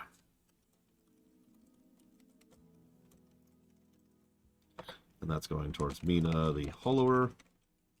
Hyrule Warriors 2. Mario and Luigi block. Done.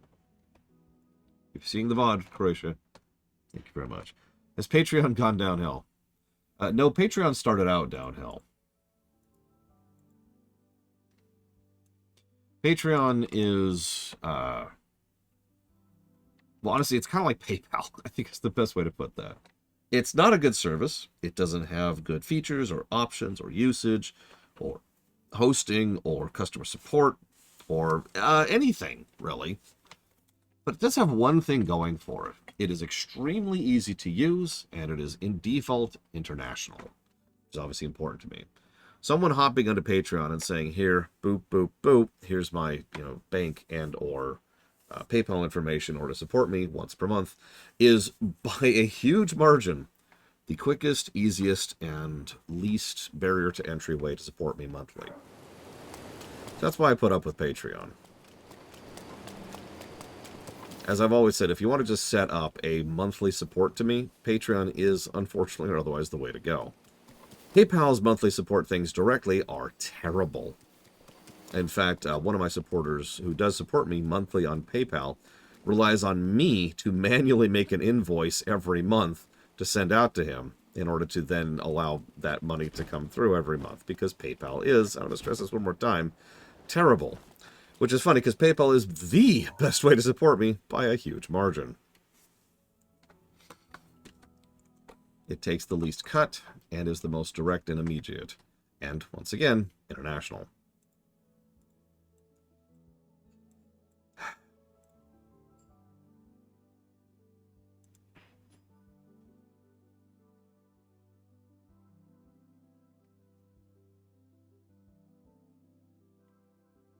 Oh. That's weird. This one won't even show up until we've done the next dungeon. Okay, cool. Moving on.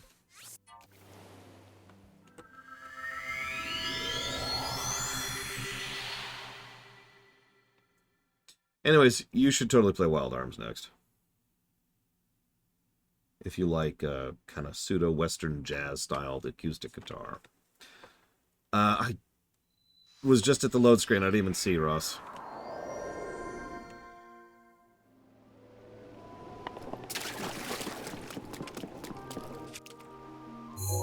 Hey, 113. And that's with, I think, 3 that I know I haven't done. Once again, leaving me dry of several. 4, excuse me, 4 I haven't done. Hi!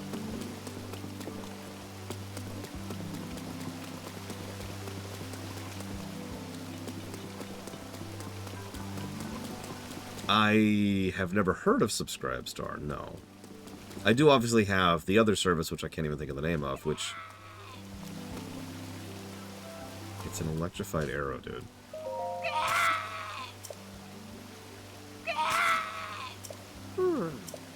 Lady Mifa, watch this. I, Segan, the aptly named Demon Surgeon, shall strike down the Divine Beast. What you doing? Ko-Fi, that's it. Ko-Fi kinda sucks, honestly. And the best part is Ko-Fi is just a front end for PayPal. But it is a way to access a monthly interaction with PayPal, so there you go.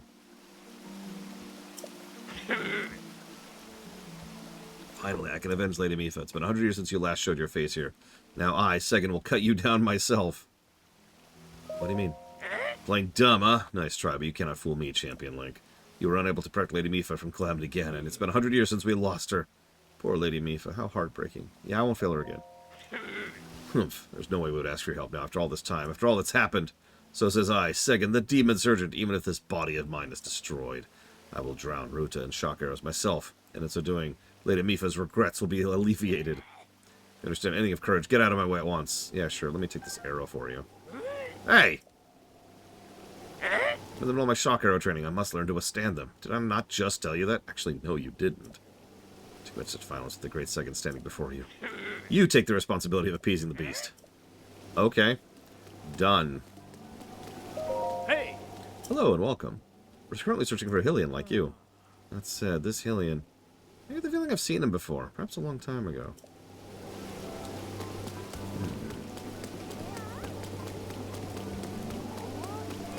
Whoa! A Hylian, huh? The path to Zora's domain is paved with monsters, is it not? Here in the domain, we're currently recruiting warriors to join Prince Sidon in his fight. Please hurry and meet with him. Actually, you want to hear something funny? Real talk. Part of the reason I recommend people don't support me on Twitch is because I only get a 50% cut of the Twitch income, which is not a lot. But they have a program set up where if I had substantially more subscribers by a factor of several hundred, I would actually get a 70% cut, which is still not a great amount if we're being honest with ourselves. But I find it funny that they've got that kind of a thing built in. Like, hang on. If you're a big deal, we'll let you keep an extra, you know, extra bit of percent there, extra 20%, huh? Uh-huh. And it's like... I need to just replace Twitch. Just straight up.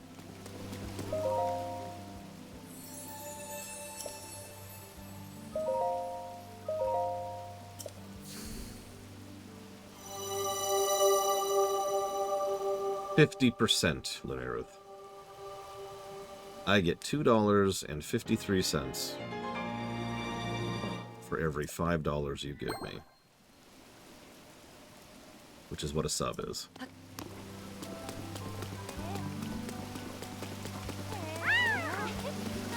Yeah. Hey. Oh, you. Hi.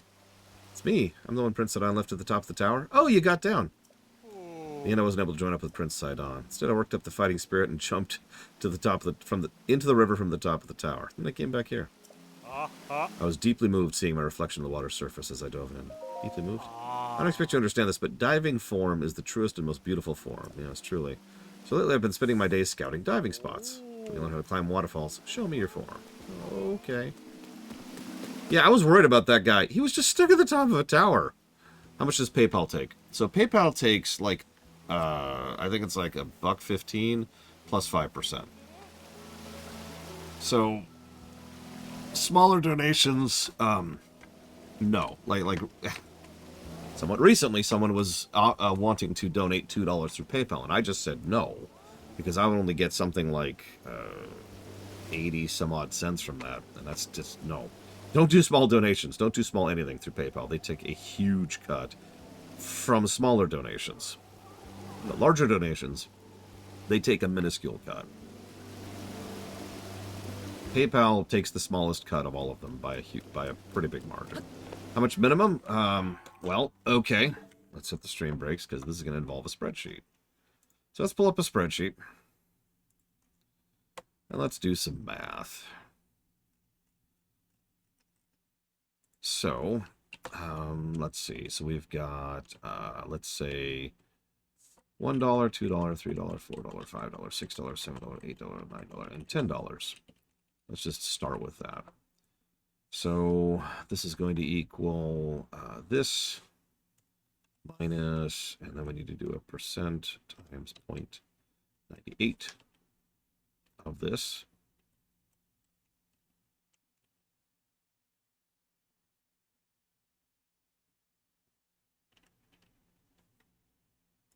There we go.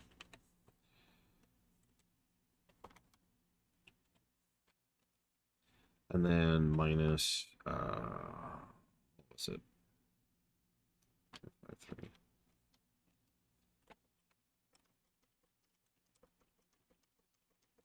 Okay, so I've obviously done something wrong in my formula. Hang on a second.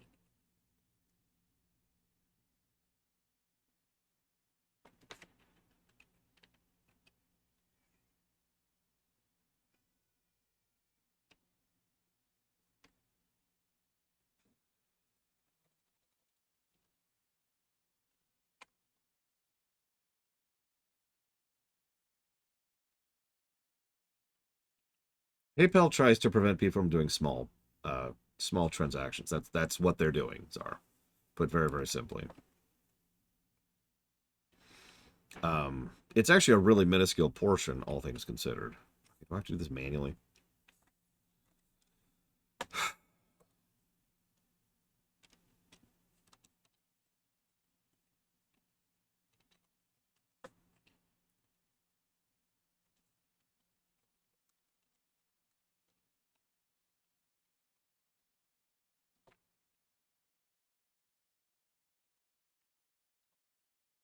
I do. It's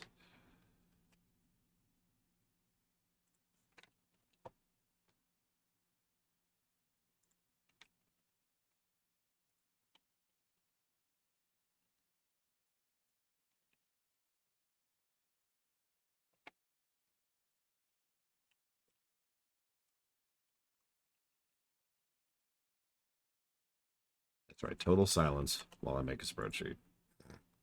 Because you asked a question. This is what you get for asking questions. And it's more entertaining than playing Breath of the Wild anyways, so I mean this game's great. 9 out of 10. Alright, so for a bit of perspective, look at this way.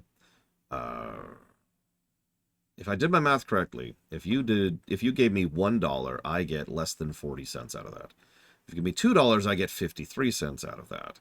If you donate $3, I get $2, 41 cents, and then $3.39, $4.37, and $5.35. By the time we get up to about $5, I'm getting a fairly majority share of that. In fact, I would say, I can just do some math here. What is this divided by this as a percentage? So by the time we get up to $5, I'm making 87% of the donation.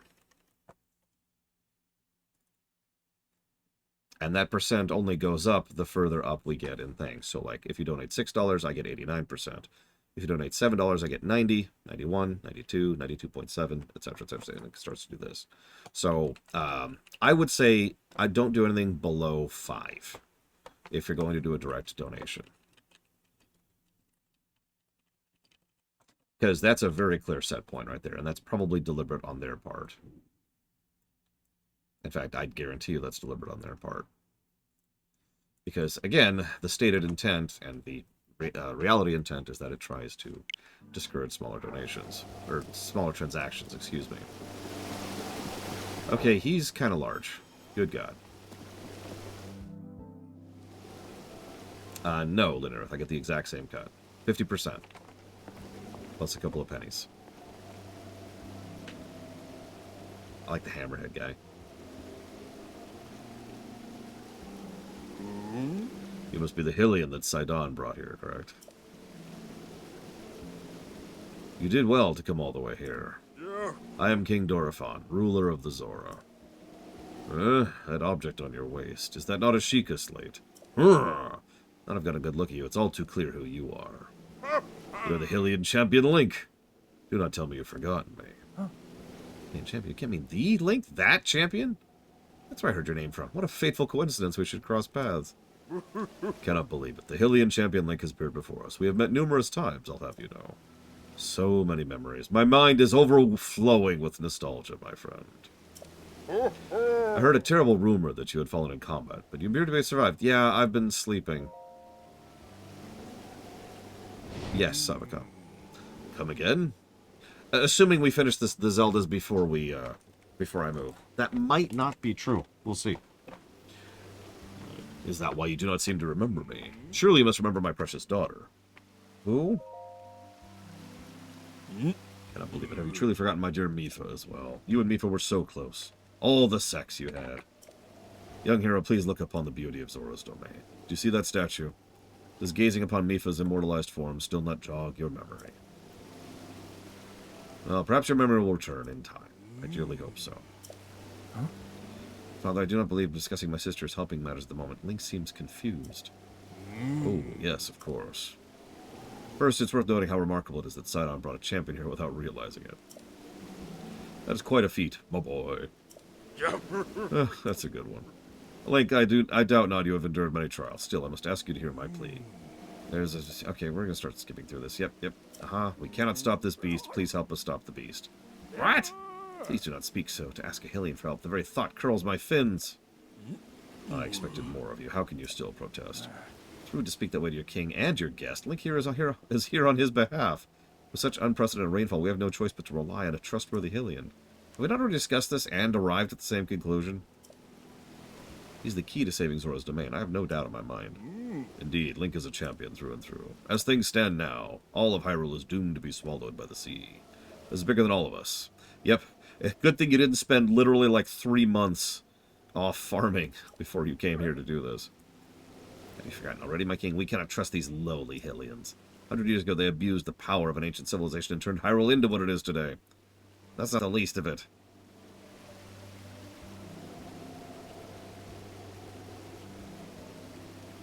It's their fault Lady Mipha was lost to us. Link. The beast has great power. It has the unique supply to create an endless supply of water. That sounds extremely useful. Of late, it has been mercilessly sprouting water into the air. As a result, this area is plagued by heavy rains. Water in air is one, so you would not think this would be quite so critical a problem, but the rains have filled the eastern reservoir to the point of flooding.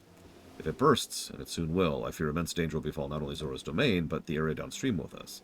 There, Hylian lives are in grave danger. The divine beast is crying out once again.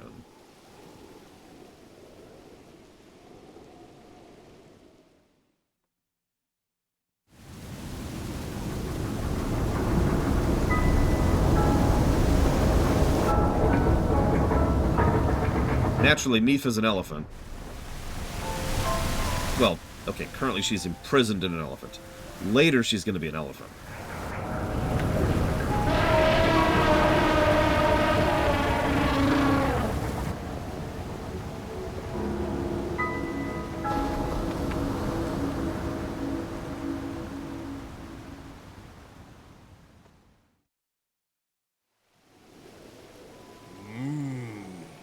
The Divine Beast. Your princess often studied the Divine Beasts.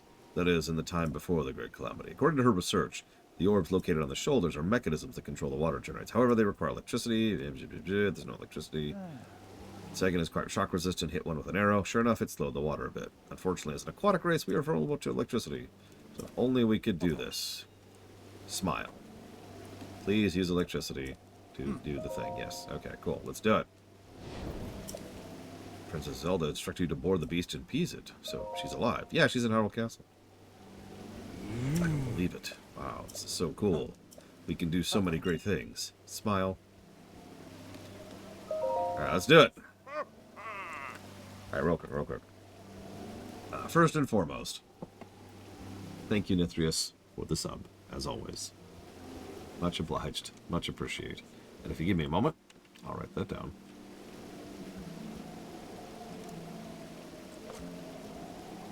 You can barely hear that music. Usually the sound's louder for you than it is for me. I'm guessing it's still very quiet for you.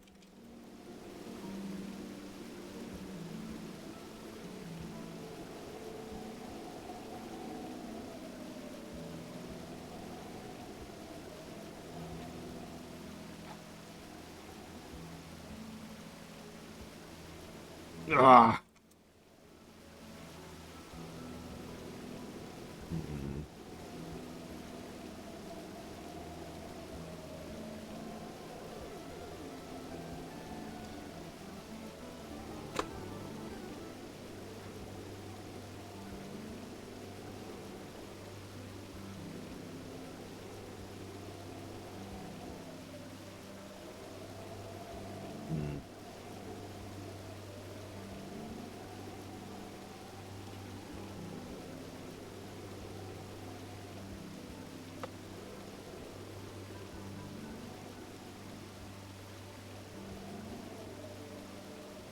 I mean, they decided on the elephant, not me. Don't look at me for this.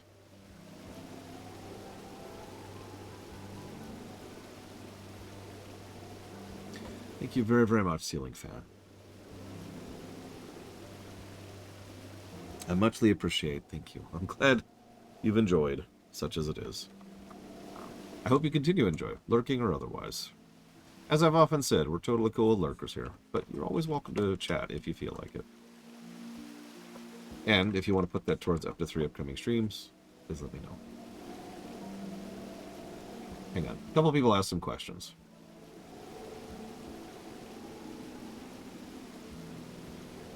So first of all, Ect, if $5 is a lot of money to you, don't give it to me. You need it more than I do. Let's just start with that. 040 says, do I see a 6-month sub as one transaction to come partial each month? So absolutely nothing tells me that you have given me a 6-month sub. I get 0 feedback on that whatsoever. The only way I know that you have done a multi-month sub is because you have told me manually. So it's very much honor system, and I believe you when you say that. I assume you're not lying to me. But that's the level of quality control I have there. None. Someone else asked something which I can't seem to find.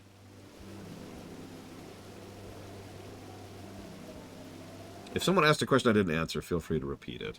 And I'll look into the subscribe star thing off camera, because I got to do my due diligence on that.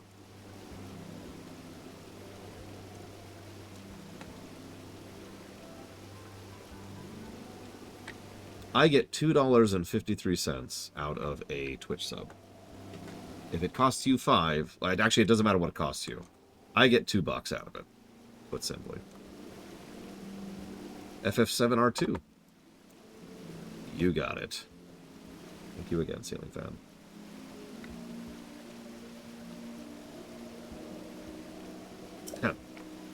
So, blah, blah, blah, blah, blah. Zora armor looks cool. Still haven't gotten the climbing armor. Surely you don't intend to give this outsider the Zora armor.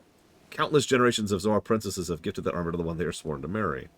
Princess Mifa made that one with her own hands. Hint, hint, hint. He may be a champion, but Mifa had no such relationship with him. So why should he receive the honor? Hint, hint, hint. This is too much, my liege. I do not understand it one bit. Yeah, go die in a fire. He was in charge of educating my dear daughter. Naturally, she means a lot to him, as she means the world to us. Since we lost her to the calamity, he has grown to despise Hylians. Hope you can forgive his rudeness. What should we do now? I have like 100 shock arrows. I've been farming Lionels. I suppose it means you're going to tell him. Link, Muzu is most likely at the square. Would you mind going down there? Do I have to?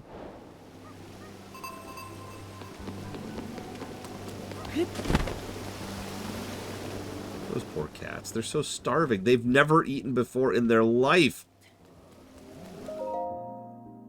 Ever. Came all this way, but it was in vain. I have no desire to speak with you. Listen, Walmuza, there's something you need to know. The man called Link is the one whom my sister had feelings for. I was only a child then, so I didn't know it myself at the time, but it is so. Yeah, that's right. He's the younger brother of Mipha. Yep. We were her betrothed. Can I fool me with such a fanciful lie? How could Lady Mipha possibly have feelings for a Hylian like him? The facts are clear. He remembers nothing, even when he looks upon the statue. It's the truth, though you never knew it. He was ever in Mipha's heart. Yeah, it's like this amnesia thing continues to be a negative to story. And I did codify that negative, by the way. There's no reason for it to be there.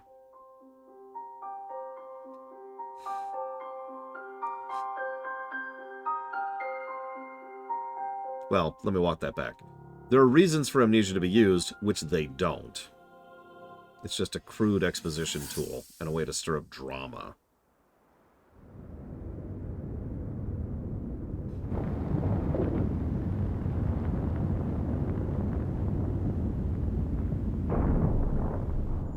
I was thinking. This reminds me of the time we first met. You were just a reckless child. Always getting yourself hurt at every turn. Every time, I would heal you, just as I'm doing right now. I thought it was funny how, being a Hylian, you looked grown up so much faster than I did.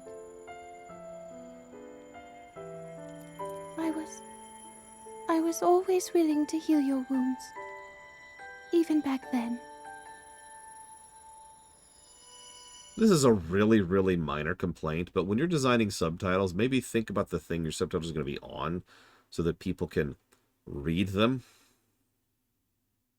Like that's actually why, you know, subtitle outlines or subtitle backdrop is a regular feature in things, is so that no matter what the subtitle is up against, you'll have something in between it and the screen so you can actually read the subtitle.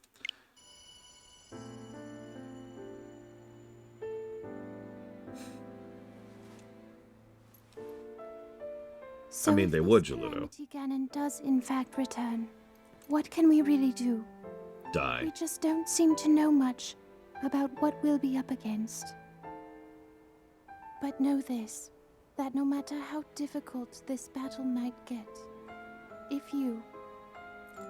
anyone ever tries to do you harm, then I will heal you. No matter when or how bad the wound, I hope you know that I will always protect you. No, I would agree Once with you, this whole thing Frieza. is over, maybe things can go back to how they used to be when we were young. You know. Perhaps we could spend some time together.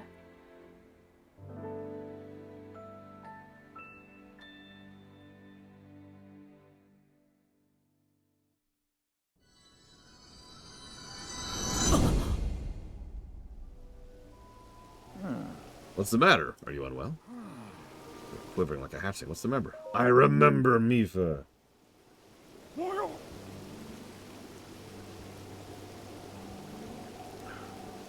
What? Just making from. Well, there's no way you remember her just now when it is most convenient. In any case, without solid proof, I cannot take you at your word. If you have such proof, now's the time to show it. What possible proof?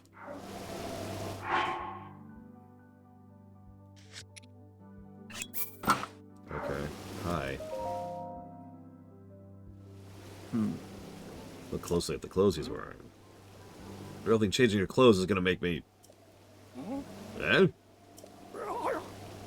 that the Zora armor from before? Lady Mipha made that by hand, yet it fits you perfectly. What is the meaning of this? Now you understand. You know who her heart belonged to. We've only said this 5 times in 2 minutes. I'm sorry, can we get on with this, please?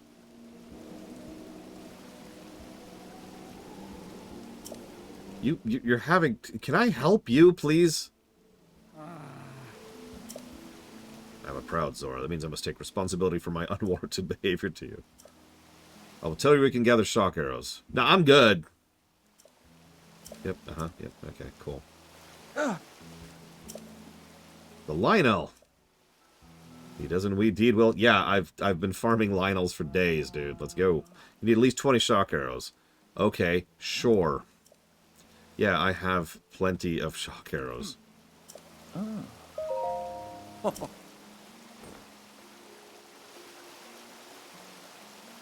And yeah, this is actually our Lionel farming thing.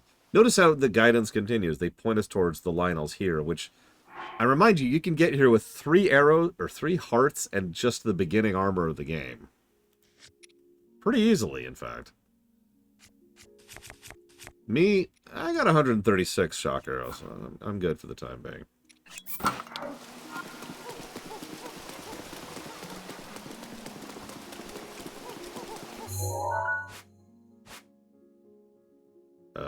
I think this is the right way. Oh god, I gotta remember how to navigate this place.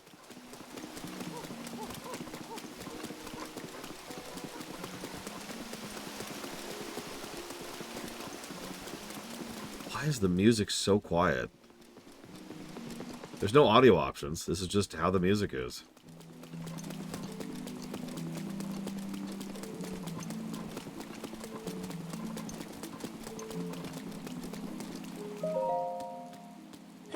You again. If I lack the shock arrows, I'm on my way to take on the beast all by myself. Don't try to stop me. Good luck. That's the very last thing I wish to hear from you. Still, according to my fortune today, I should be cautious of injury. I think it'd be better if I call it a day. Okay. East gate all clear, sir. No. Oh, Master Link, aren't you a sight for sore eyes? We used to play together all the time. Did we just hang out in Zora's domain as a kid? Oh, Gaddison. Right, yeah. You don't seem to have changed much, but I shouldn't be making idle chit-chat. I'm supposed to be fulfilling my official duty. I must maintain surveillance. Yeah. Oh. Indeed, my name is Gaddison. What about it? I'm looking for you. Ah, you have something in mind. Care to let me in? Yes, yeah. Someone whose name's under the sun who can act as a priest.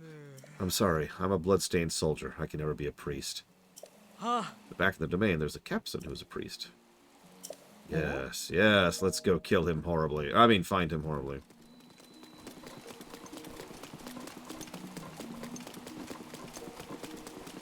Listen, battle priests are actually totally awesome, but that's neither here nor there. This isn't Warhammer 40k. Or is it?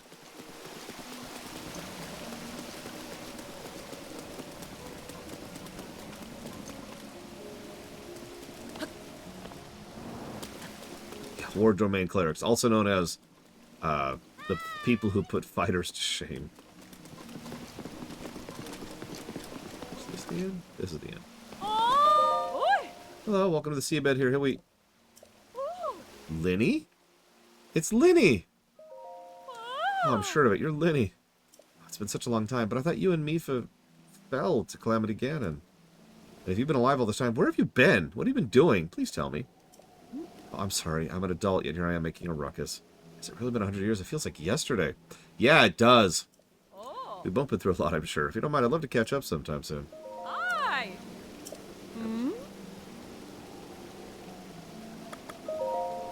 That's a nickname I gave you 100 years ago. Isn't it the cutest? Though much time has passed, I still remember that your real name is Link, and you're the Hylian champion, went with Mipha. Council of Elders angry about something. They say that Hylian stole Mipha Array, but we know what it was like back then. We don't believe that. You're the champions that held back the calamity for all of us. Yeah, who are you? You're terrible. It's me, Coda. 100 years I asked you to choose between me and Mipha. I'm sorry about that. Now I'm married to Caden and my mother of one. My daughter's name is Finley. We're all very happy. Yes, I actually forgot to show that off earlier. I did indeed mean to. I'm stupid. Moving on. But the other thing I wanted to do is also here.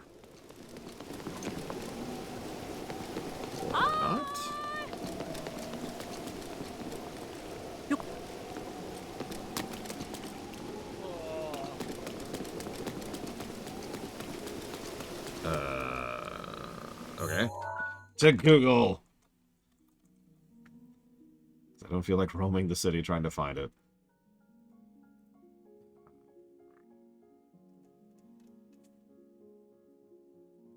Behind the king.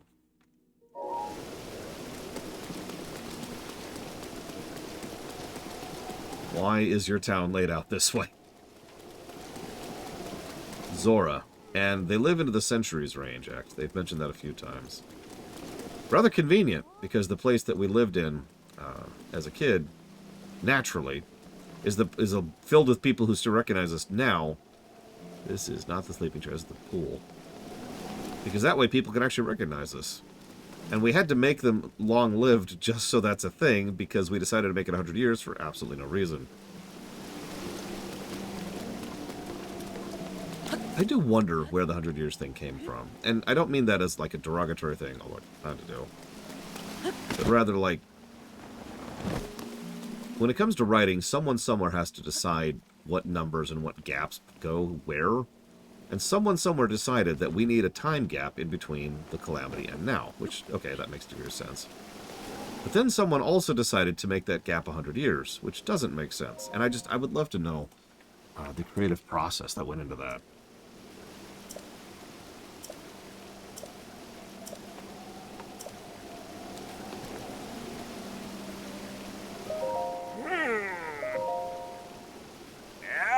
Traveler, upon this stone monument is the proud history of Zora, as dictated by the king himself many years ago. I plan to recall it all in a book. That sounds rough. Link? Is that really you? You still wear elite Mifa?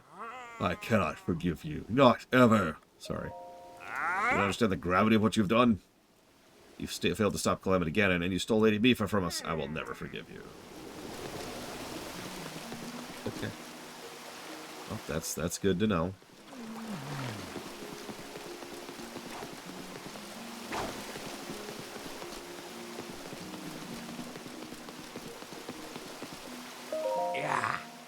Oh, well, always nice to have a visitor. Thank you for journeying to Fair Domain. Wait a moment. You're Link, the perpetrator who forced Mifa to join his crusade, only to lose. As though I could ever forget your face. I resent the deed and not the person. I also believe in allowing the mistakes of the past to wash away. I've retired from my role as a priest. I now live my life free from the material concerns of this world. That sounds like being a priest. However, ever since I returned, each day is more boring than the last. Ugh. Link, the afterlife lays claim to us all. We never know when it will beckon. If during your travels you meet any engaged couples, I would like you to introduce me to them. Check it out. Explain. Terrytown. That isn't too far. You're gonna go there by yourself? No need to worry about me. I always had confidence in my fins and my feet.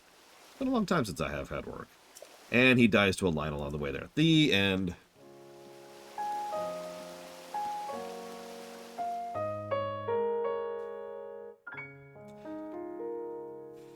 Yes, 7 years was plenty long in Ocarina.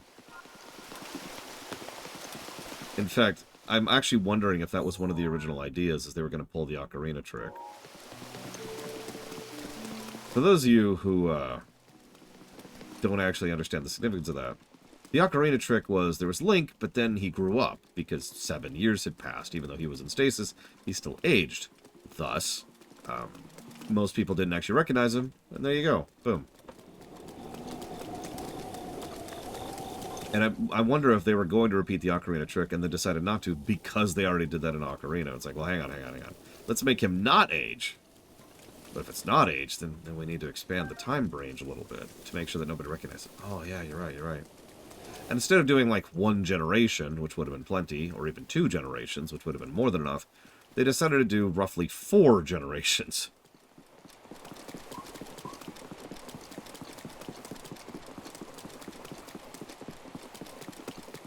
So, cool.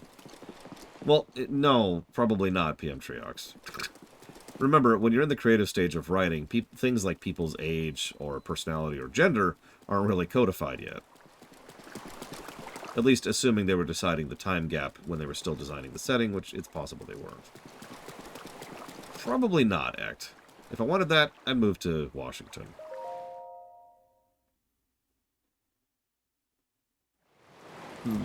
Glad to see you ready to go. We're in. You ready? I am ready, yeah.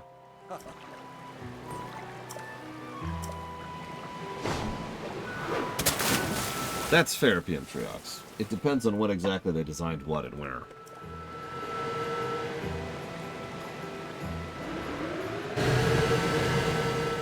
See those glowing pink orbs? We need to shoot them with a shock arrow.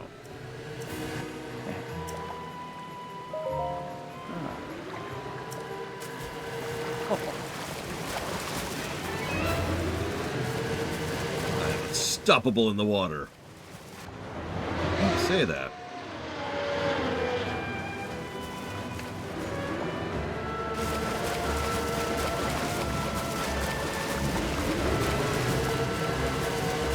Are you ready? It'll undoubtedly use its ancient and mysterious powers against us, including hurling ice blocks that we need to watch out for. That was weird. Can we get rid of that ice? Fine. We'll do it this way. Whoa there, whoa there. Oh god, aiming is weird. There we go. Shock arrows ready? Yeah.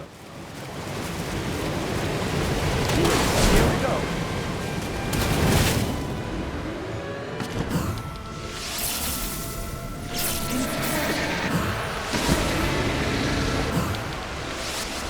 Meh. Move now. Let's find an opening.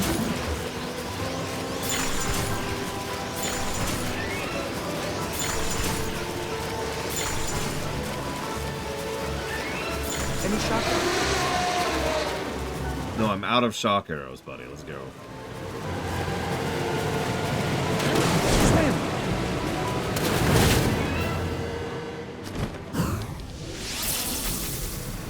You did it! Right, let's go. What's that ice?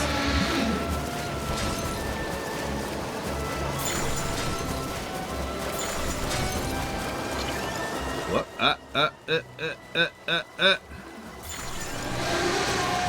Here you go. He sounds so chill. Here you go. Now go.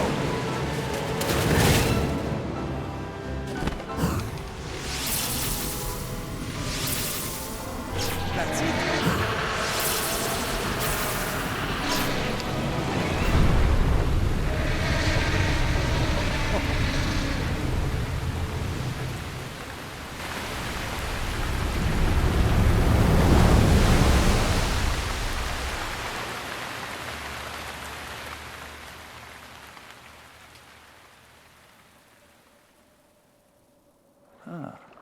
Look, the water spouting has slowed down.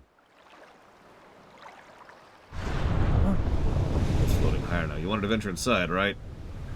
Yeah. I'll bring you closer. We're counting on you. Dungeon time. What kind of ice cream you got, Giga Pudding?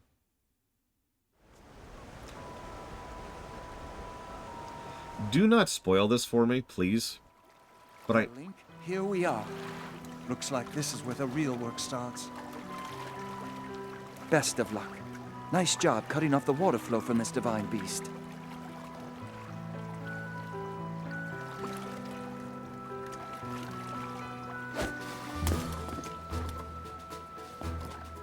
Show the enemy no fear. I'll see you back at Zora's domain. Farewell.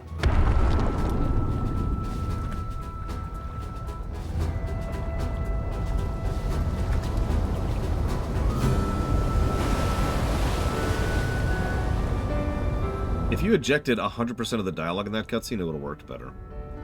I don't mean voiceless. I mean just eject the dialogue. Keep the animations. Finish the job. Including that one.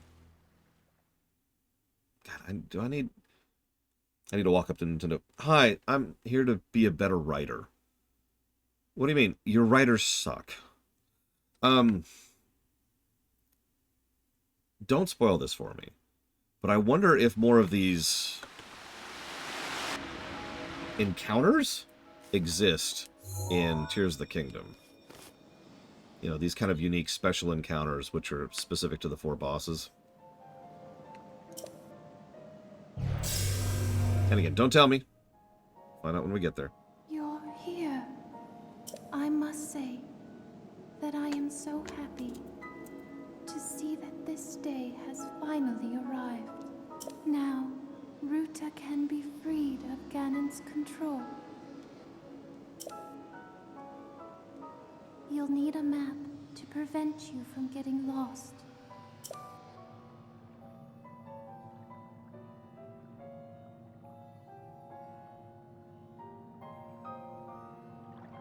Mifa? The guidance stone there contains the information that you will need. Mifa.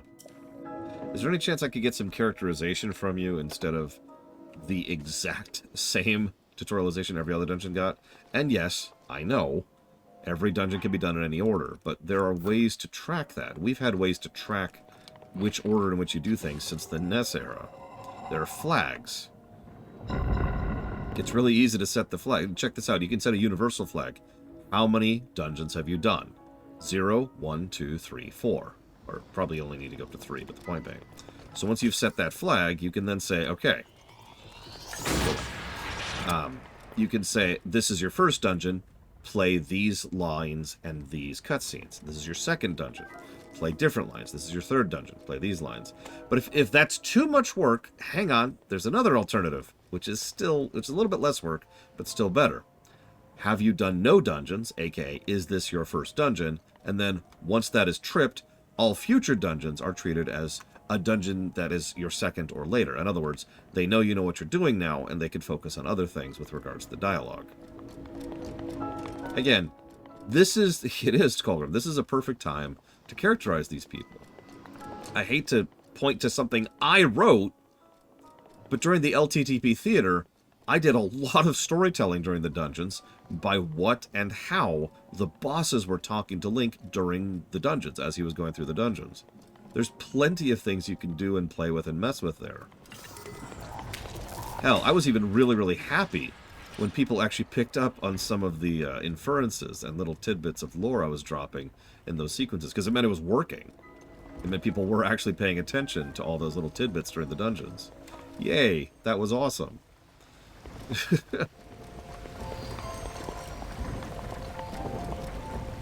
Anyways, you should go watch the LTTP theater. It's really good. All right, it's only 1 episode long. It's a short game. It was intended to be a break from larger theater projects like Undertale and FF9. Turned out to be a rather massive project in its own right because I decided to be ambitious, like an idiot.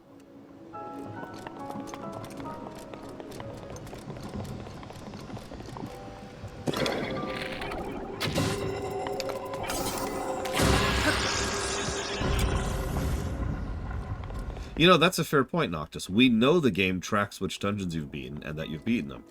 A, there's the laser beam, which is just there now, and the changed world states. Like the thingy-mabobber. The sandstorm leaves this area, and of course the rains are going to stop up here. I don't think Death Mountain or the wind area in Hebra actually change, but the Divine Beast is now sitting there, and this one will be sitting at the top of the caldera, if I'm remembering correctly. So we know they're already tracking that info.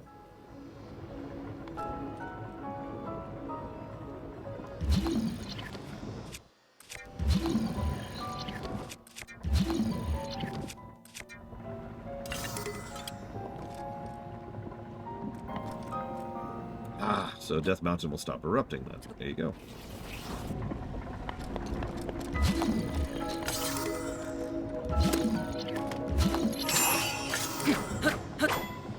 Okay.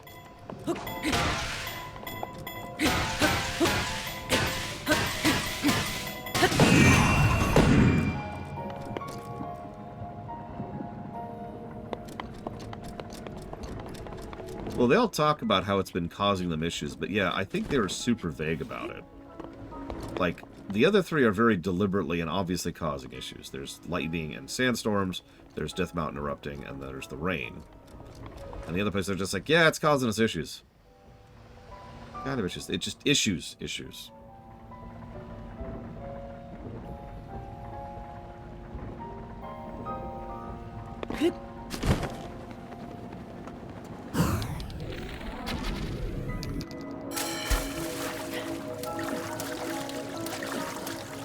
There we go.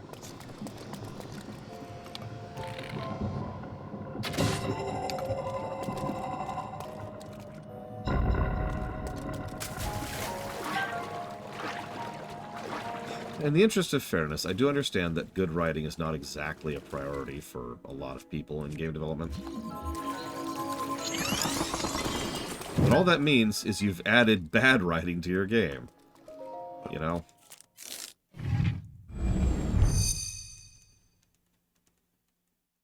Sorry. I am ranting too much. This still has a net positive story. It's just frustrating to me. Because this could have been one of the best Zelda stories. It has so much going for it.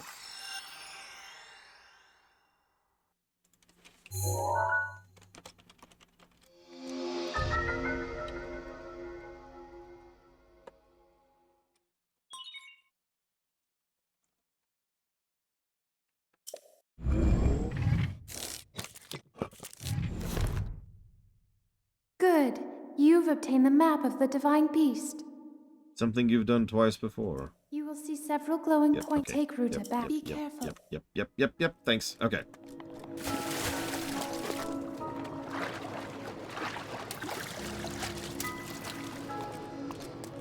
I mean, if you can't do it right, don't do it at all. There's actually a bunch of asterisks to that. I actually had a thought about that last night because I was arguing with myself. Well, you don't argue with yourself all the time? About that statement, you know, if you can't do it right, don't do it at all. Well, there's a caveat there. Because when I say don't doing it right, I don't mean don't if you can't do it perfectly, right? Because otherwise you run into the other issue. If everything has to be perfect. I'm sorry, Giga. If you run into the issue of everything having to be perfect, then you're screwed, as we've already talked about. What I'm talking about is really more from like a managerial perspective than anything else. Let me put it to you this way. Let's say I'm in charge of a project. Don't give up. Thanks, Mifa. Let's say I'm in charge of a project, and let's say that I have a set budget to go through. And let's say that in that budget, I have to allocate for certain things. And then someone comes down from on high, a big cigar, puffs it right in my face, even though I'm allergic, and says, "All right, Lord, I'm going to need you to be adding yourself some of them there live service things to this here game." And then I kill him. But then a second executive comes down, which does a better analogy than live service. He says, all right, listen. Oops. He says, listen, I want you to add some kind of, I don't know, I want you to add voice acting. And I'm like, okay, cool. So you're going to give me, you know, time and budget in order to do that, right? Because voice acting is actually a very time-consuming thing. Trust me, I should know. Go watch the theaters, they're really good. And he gives me a minuscule budget to do this. And I say, okay, no. Because at that point, it's actually a waste of time and money. If I can't even put in a good effort to begin with, there's no point in even trying because it's going to be a net negative. It's going to be worse than if we did nothing. That kind of stuff doesn't just happen in a vacuum, and it has to be done carefully and properly. Now, I'm not asking for the best voice acting ever. That's sort of my overall point here. But if I know I'm going to come up with a crap result because I do not have the resources, time management, or whatever to do it, then I shouldn't even start. Oh, wow, that's a break.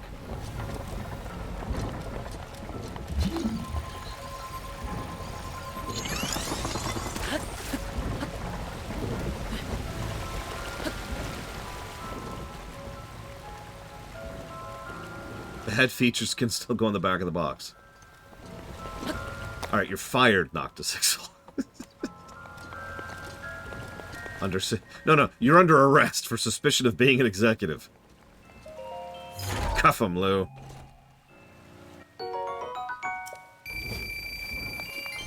But yeah, exactly, Savacom. I bring that up because that comes up all the time in game design. An inordinate quantity of times, negatives that we give are from features that the developers knew walking in were going to be bad.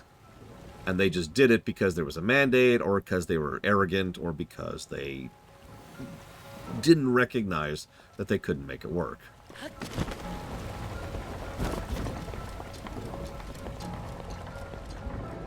So, negatives. Alright, let's mess with this. Oh god, I forgot it's a gradient.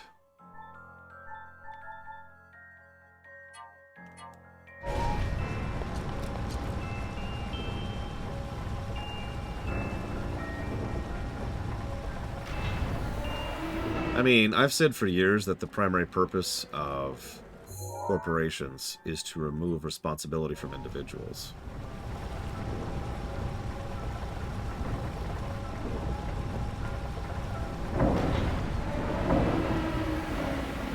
Interesting.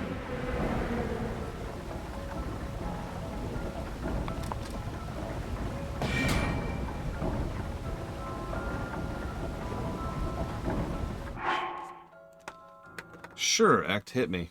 And thank you, DirectD, very, very much. Well, that's true, Loke. But it's also not true. If I can quote my favorite quote of all time, you have to know when to hold them. You have to know when to fold them. You have to know when to walk. And you have to know when to run. It is a skill. It is a management skill to know the difference between these states. Sometimes you should do nothing, because the result will be awful. And you will not learn anything from it, and all will happen is people lose jobs, and people hit the game, and it'll suck. Sometimes you should do something, because even though it will fail, you will learn from it and do better in the future. I don't even like that song, by the way. It's just a great quote.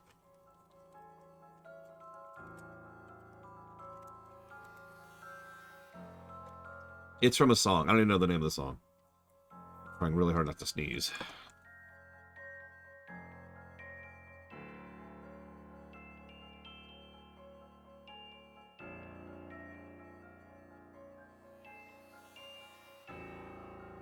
Excuse me. Thank you, DirectD, very, very much. Always appreciate it. And I will jot that down for the Pixel Remasters, Hitman 3, and Call of Duty Modern Warfare 2R. Thank you very, very much. Yeah, it is kind of the opposite of the sunk cost fallacy. It's a skill. You have to know when it would be better to do nothing, because sometimes it is better to do nothing.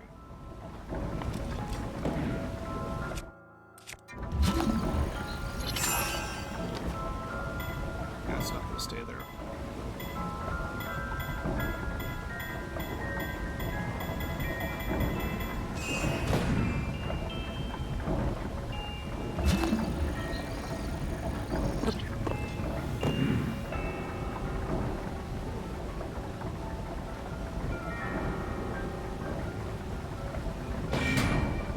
I mean, that's a good quote, Savacom.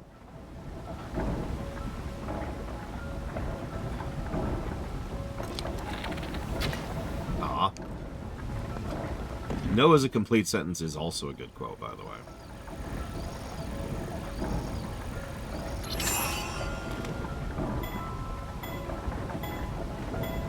I should be doing this from up there, shouldn't I? Yeah, I should. Okay.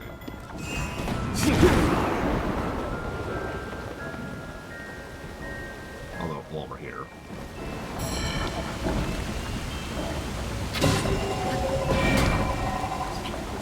While we're at it. Excuse me. Good morning, Evo. Alright. I've been thinking about these dungeons as we do them. You know my least favorite thing about these dungeons? All three that we've done so far? The music. I'm not a fan.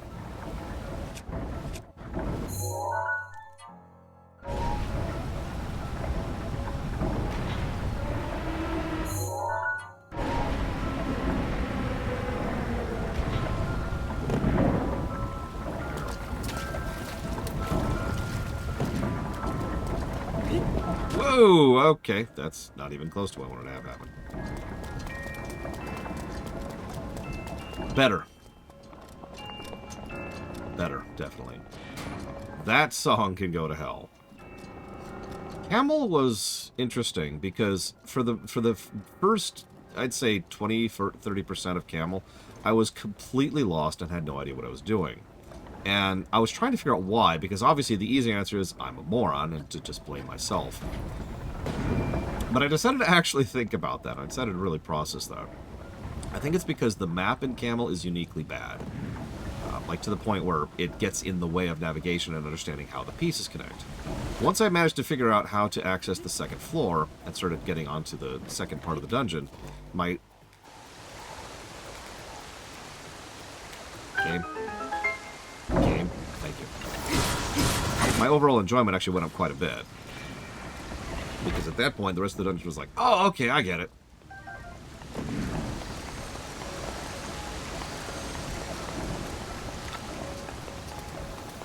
Before we come back to that, it is actually funny to think about how small these dungeons really are. Like, each of these dungeons is maybe one open area of an Ocarina dungeon, you know? Like, you remember the open section of Dodongo Caverns, for example? The big central pillar area? That one area, which is a great dungeon, by the way, feels like more than this entire dungeon. The Lightning Blight fight, since I knew what I was doing this time around, was a lot smoother. I did enjoy that. I still haven't decided how many boss positives I'm getting the Blights. I'm still thinking about that.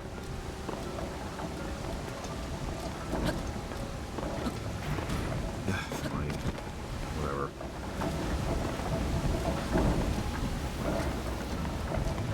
Oh, it's not a negative, Dakota. It's just interesting to think about.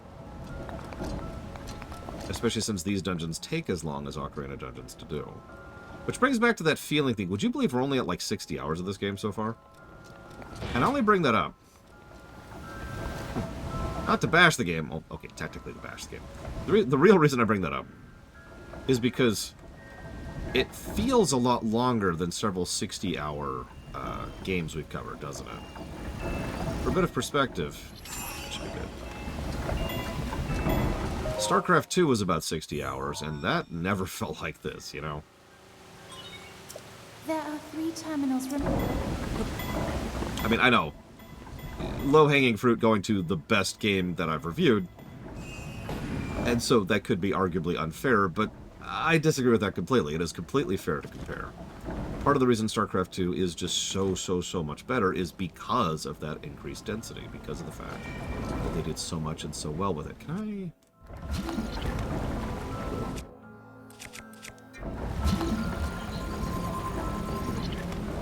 So we know that thing crushed the water. And we know that this doesn't seem to matter. Let's pull it back one. See what that does.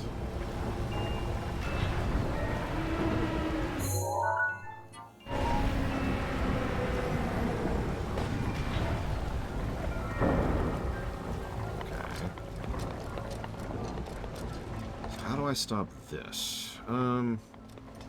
Yeah, no, unfortunately, I agree with Ek. This game has tons of content. That's kind of the problem. Yeah, you know what? Mass Effect 2 was only 37 hours. We're well past that. As I've said so many times, and I wish I'd written down who said it, because someone in chat said this. What matters is how long a game feels, not how long a game is.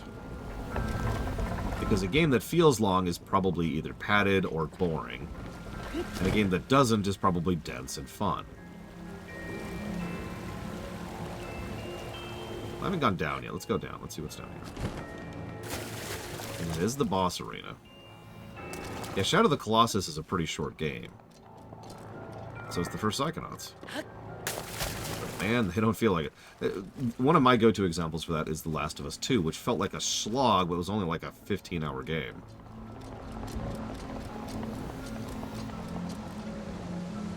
Okay, let's work on getting up, because I'm not sure what to do about that. Off of memory? Oh god, I don't know. Like, Wonder felt like maybe a 20-hour game. Maybe. That might be overselling it. Maybe more like a 15-hour game. So how long was it? Ooh, nice. We are getting into... I'm pretty sure we're at least in world level 2 by now, especially since we've been knocking over dungeons. It was 20. Wow. That's shockingly short. It did not feel... Wow, okay. Well, I mentioned Shadow of the Colossus because... you know what? Actually, let's just move on that.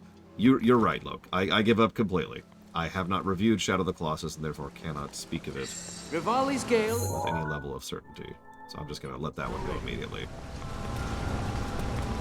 I only played the game once, and I did not want to play it a second time.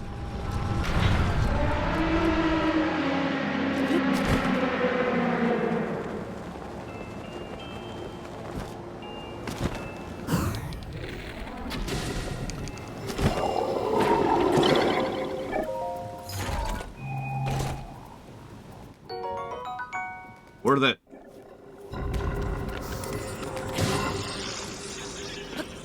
Not actually worth it. There's only one Colossal I have any distinct memories of at all in Shadows of the Colossus, and it is the last one. Go figure.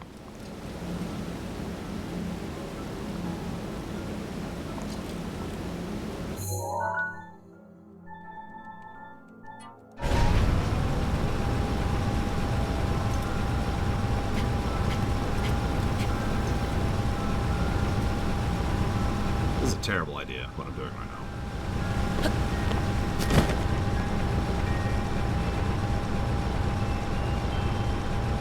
Oh god, how long was Inquisition? Okay, everyone in chat right now, without looking it up, because that's cheating, how long do you think Dragon Age Inquisition was?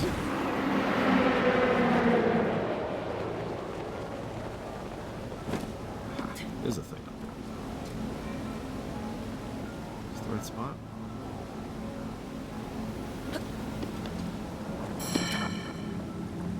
This is the right spot.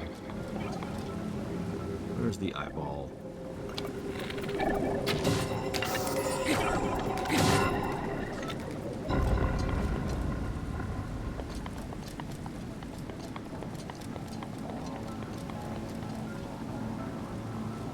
$82.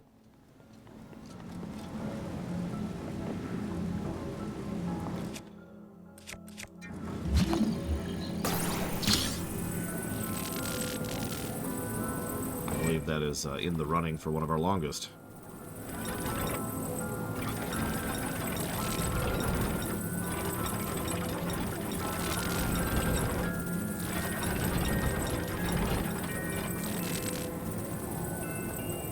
Like, that's up there with Pokemon. The really, really long Pokemons. Okay. Oh, I get it. Elden Ring was shockingly long. I'll be honest, Elden Ring didn't feel that long, and I'll give it credit for that point.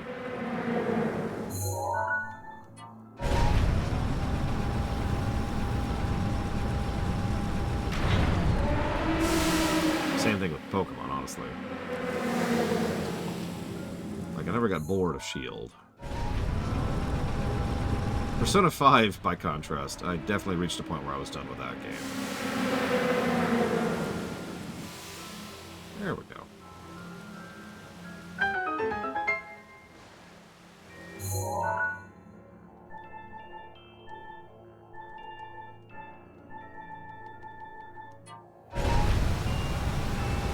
Yeah, I was just about to say, this mech is designed to fill itself with water. You're absolutely right, Ross. The royal stuff was like, yeah. Ah. There are 2 terminals remaining. I mean, it helps that royal was awesome. I'm telling you, imagine if we skipped the last chapter entirely, the Mementos one, and then just zip right to royal. Much better game. Alright, oh, come on back.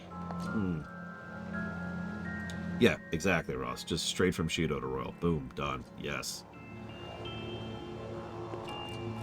God, I know. Baldur's Gate 3 was so long. Oh my god. I was definitely ready to be done with Baldur's Gate 3 by the end of it. You know the really sad part?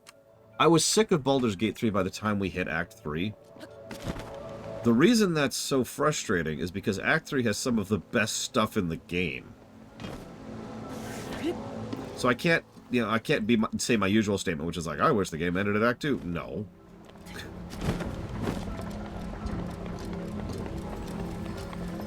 Alright, I'm still not sure what to do about this thing. This feels like a puzzle I should have solved already.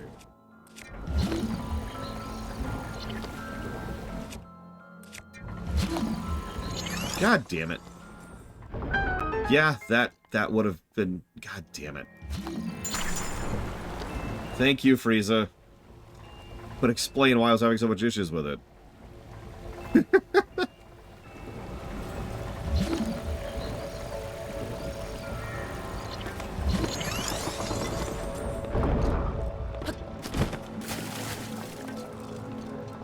Oh, Act 3 had a terrible, terrible structure.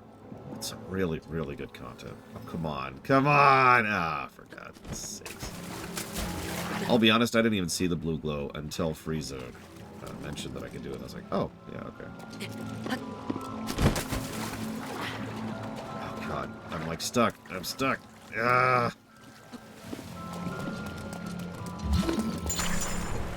Anyways, thank you, Rex, for the sub. Always appreciate you. Give me a moment. We'll write that down while I wait for this to circle around again. Axiom Verge. Tunic. Mother 3. You got it. No, I think I missed it. Nope, nope, nope. Ah! Okay, we're done. We're done.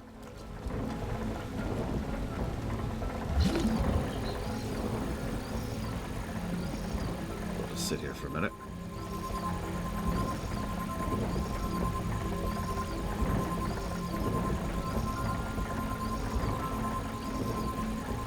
You know, I'm not sure. Ross, give me a second. Although Act could tell you the answer to that, because all that stuff tracked on the genre sheet. One terminal remain. Yeah, thanks. Alright,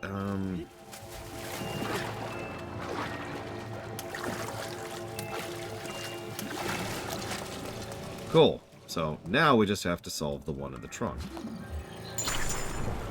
We all know Mipha has tons of junk in her trunk, so this is very logical. So let me check my own notes here. Let's see. Let's check density, shall we?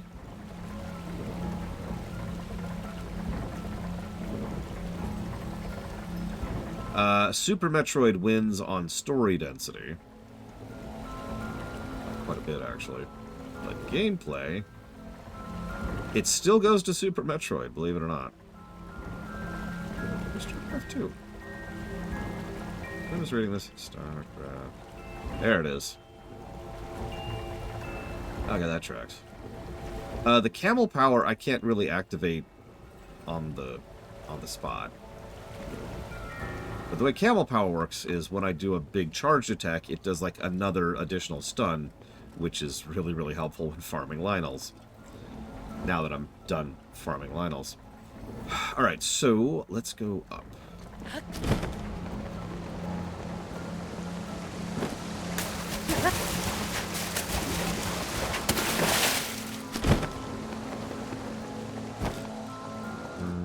don't think we went here. No, we did. Ugh, Flying Guardians.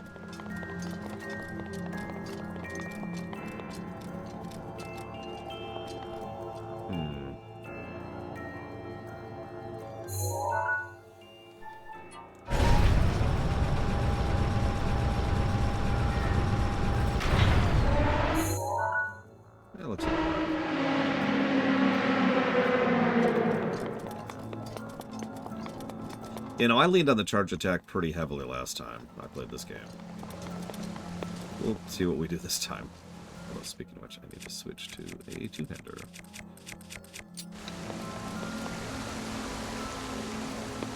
God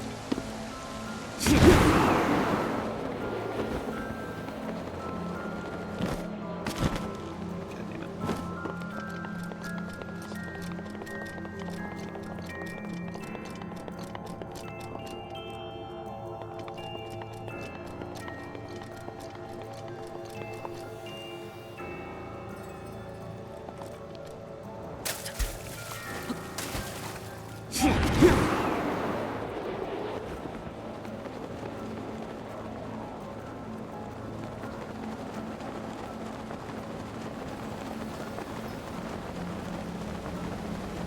Just barely. Well, there goes that idea. Okay.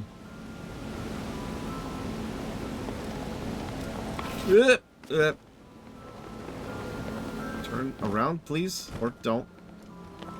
Please. Oh my god, Link.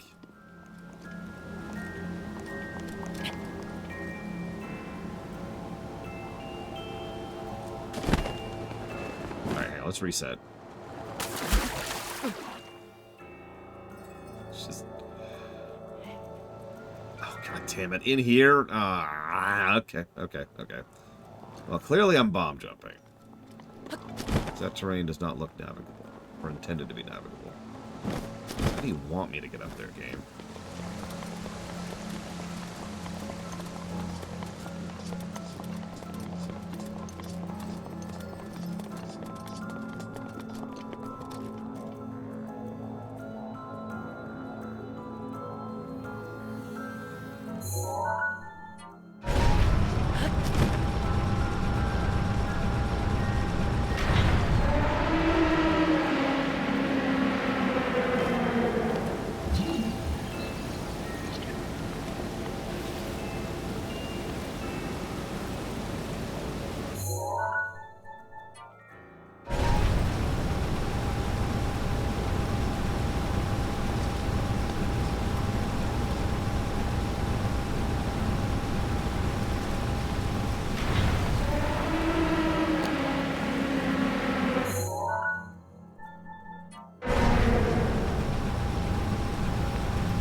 Okay, dungeon done.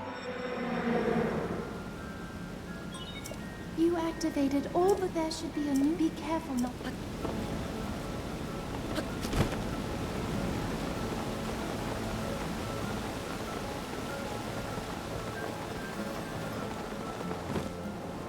I actually thought it would for a second to go to in my luck.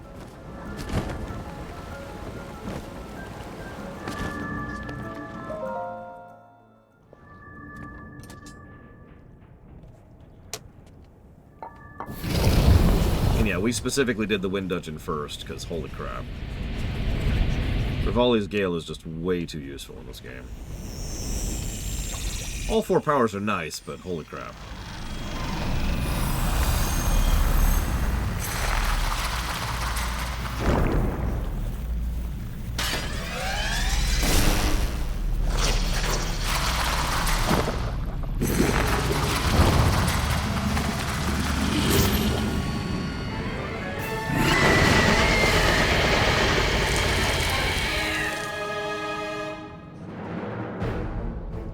Please take care.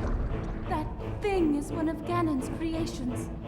I put up as much of a fight as I could, but it proved to be my demise 100 years away. We should finish it tomorrow, Evo. Regardless, Unless we mash the DLCs today, but then we'll probably still start it tomorrow. I have faith in you.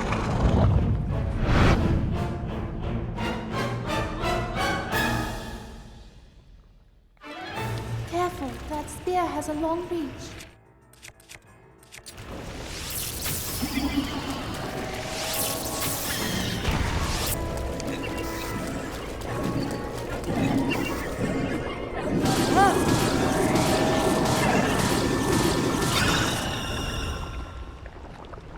Phase 2.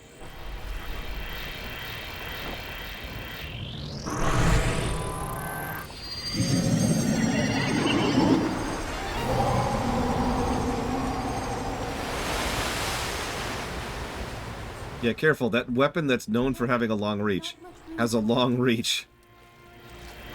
Thanks, Rachel.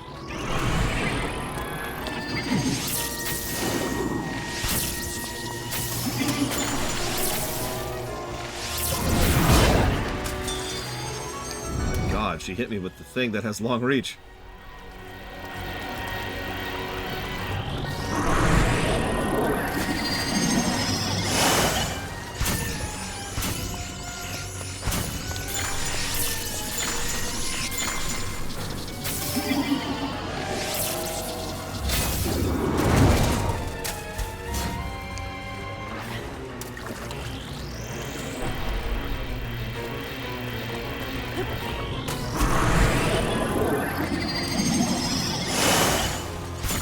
Well, just for the sake of showing it off, sure. Up, up, up.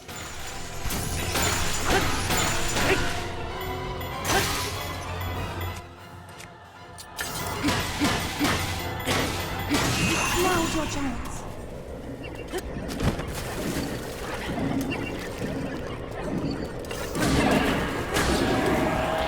Why am I in the water?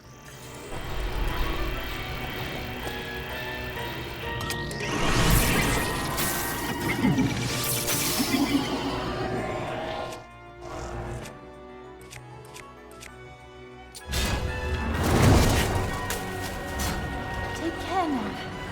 Mifa.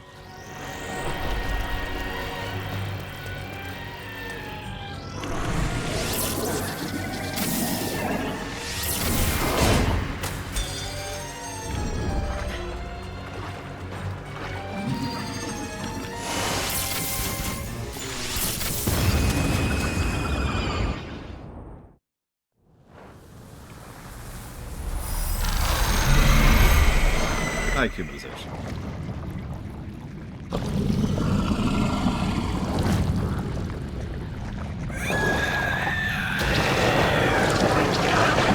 And now all that water is very polluted.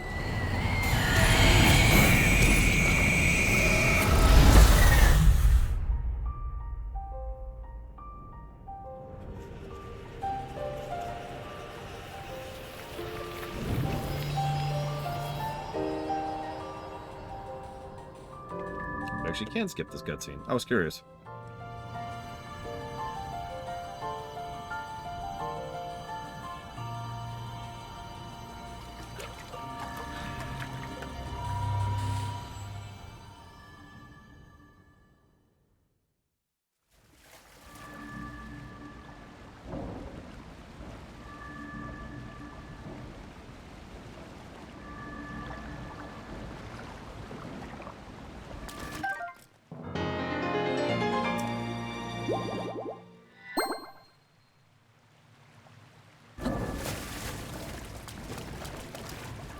Hang on. If I'm going to meet my one true love, I've got to be in my one true love outfit.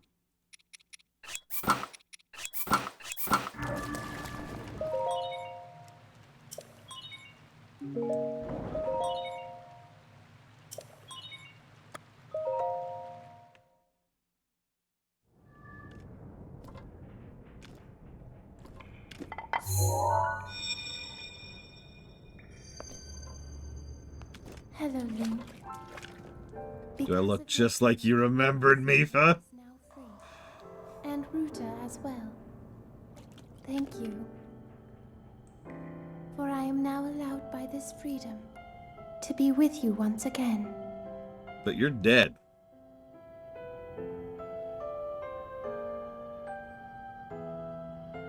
Since I am now a spirit, my healing power would be wasted on me. I have no need of it. So therefore, I would like you to have it.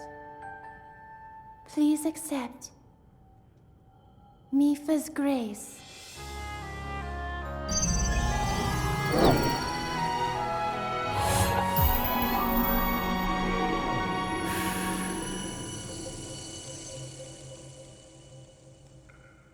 Yesterday, I was awash in a pool of tears. I had nearly given up hope and resigned myself to being trapped here as a spirit for the rest of eternity. But now you're here. All this time, my hope was to see you once more. Promise me that you will not hesitate to call upon my power if you ever find yourself in need. It looks even better from a distance. You just see the eyes. I must go. Ruta and I have our roles to fulfill. We are both honored to be able to play the role of support. We'll annihilate Ganon together. Farewell. Hey, you inspired me, Giga. Save her, Link. I remember the tour run. Save Princess Zelda. Yeah, you don't get to see, like, you get to see this! Oh my god. Oh. That was better than I could have hoped. Holy crap. Oh, one dungeon to go, and then a bunch of DLC. We actually have to do a shrine first, though. Yep, the delightfully dancing Twi'lek strikes again. Oh god. Majora's Mask is kind of the... like the ridiculous... I don't know what word to use here. The worst glare silently.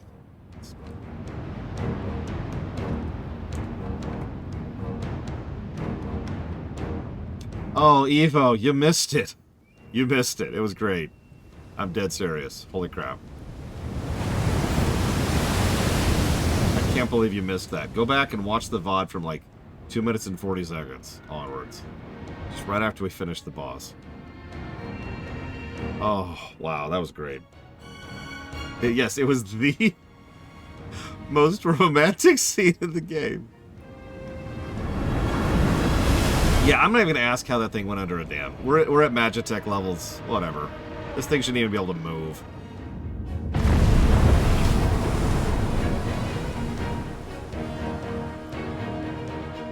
I'm dead serious. You need to go watch the VOD. You need to go watch the VOD, Evo. 2 minutes, 40 seconds. Write it down. Or did I say 2 minutes, 40 seconds? 2 hours, 40 minutes. Sorry. Ruta, we found a way to be useful to Link. And the other champions, of course. Our job will be to help Link as he fights Ganon inside the castle, however we can. Using your ability to drain Ganon of his power is key to our success. This is it. This will be our last... Seriously, write it down. I'll Discord it to you, Evo. 2 minutes, 40 seconds. If we seal him away, then we can restore peace to Hyrule. And both your duty and mine will be fulfilled.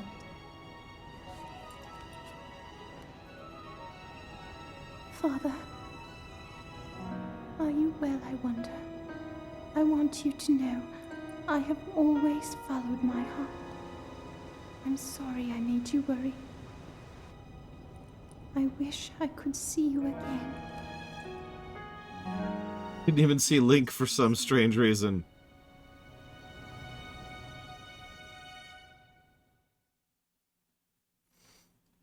Just a nightmare face. They glared back at me.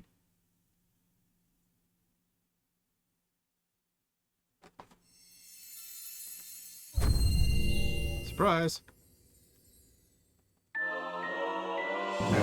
Life 3. It's another fairy, essentially.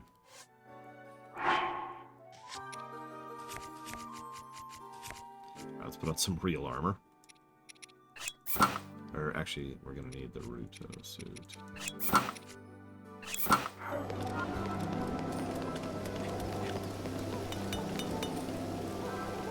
Oh. Oh. Oh. I require luminous stones. Oh. Hey, I got luminous stones. I've got like 50 of them. Oh. Oh. 3, 4, 5, 6, 7, 8, 9, 10. Oh.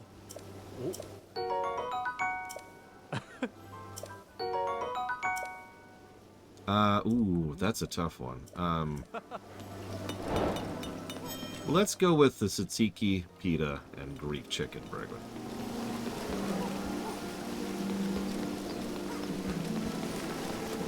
I don't remember the music in Hyrule Warriors 2. I've only played it with my niece. Damn right, real armor. Exposed toes, like a real man. Oh, okay, up.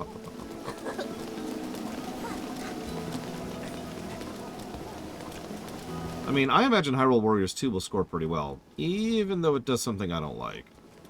But just because something is something I don't like doesn't mean it's going to get negatives. Can't believe you missed it, Evo. Like the best scene in the whole game. You missed it. Go watch the VOD. I sent you a timestamp. I'll send you a real timestamp when I get there.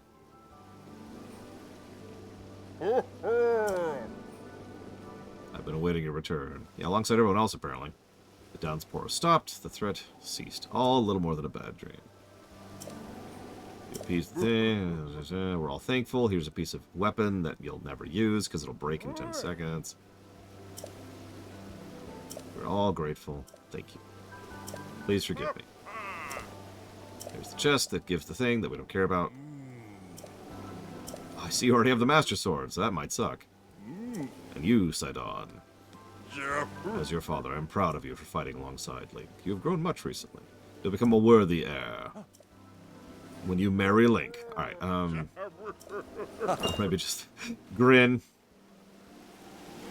No, I'll send you a link once the YouTube VOD is uploaded, Evo. You have to watch it. I can't believe you missed it. I think Zora's Domain absolutely has a bit of a...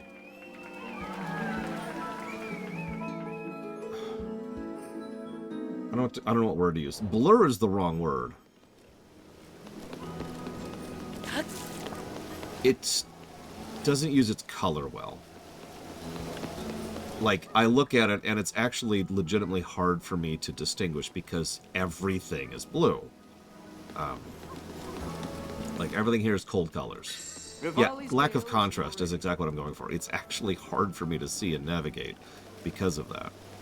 However, I think the architecture is gorgeous. I also love how my sister is calling me.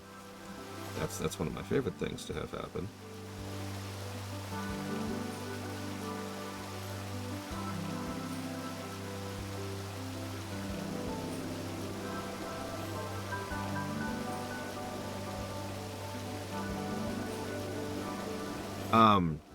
I love the angles. I love the lines. I love the metal. I love the water. I love how they use water as an architectural tool rather than just being something that's there. I love these little crystals that they use.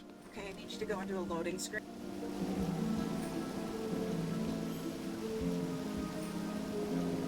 BRB.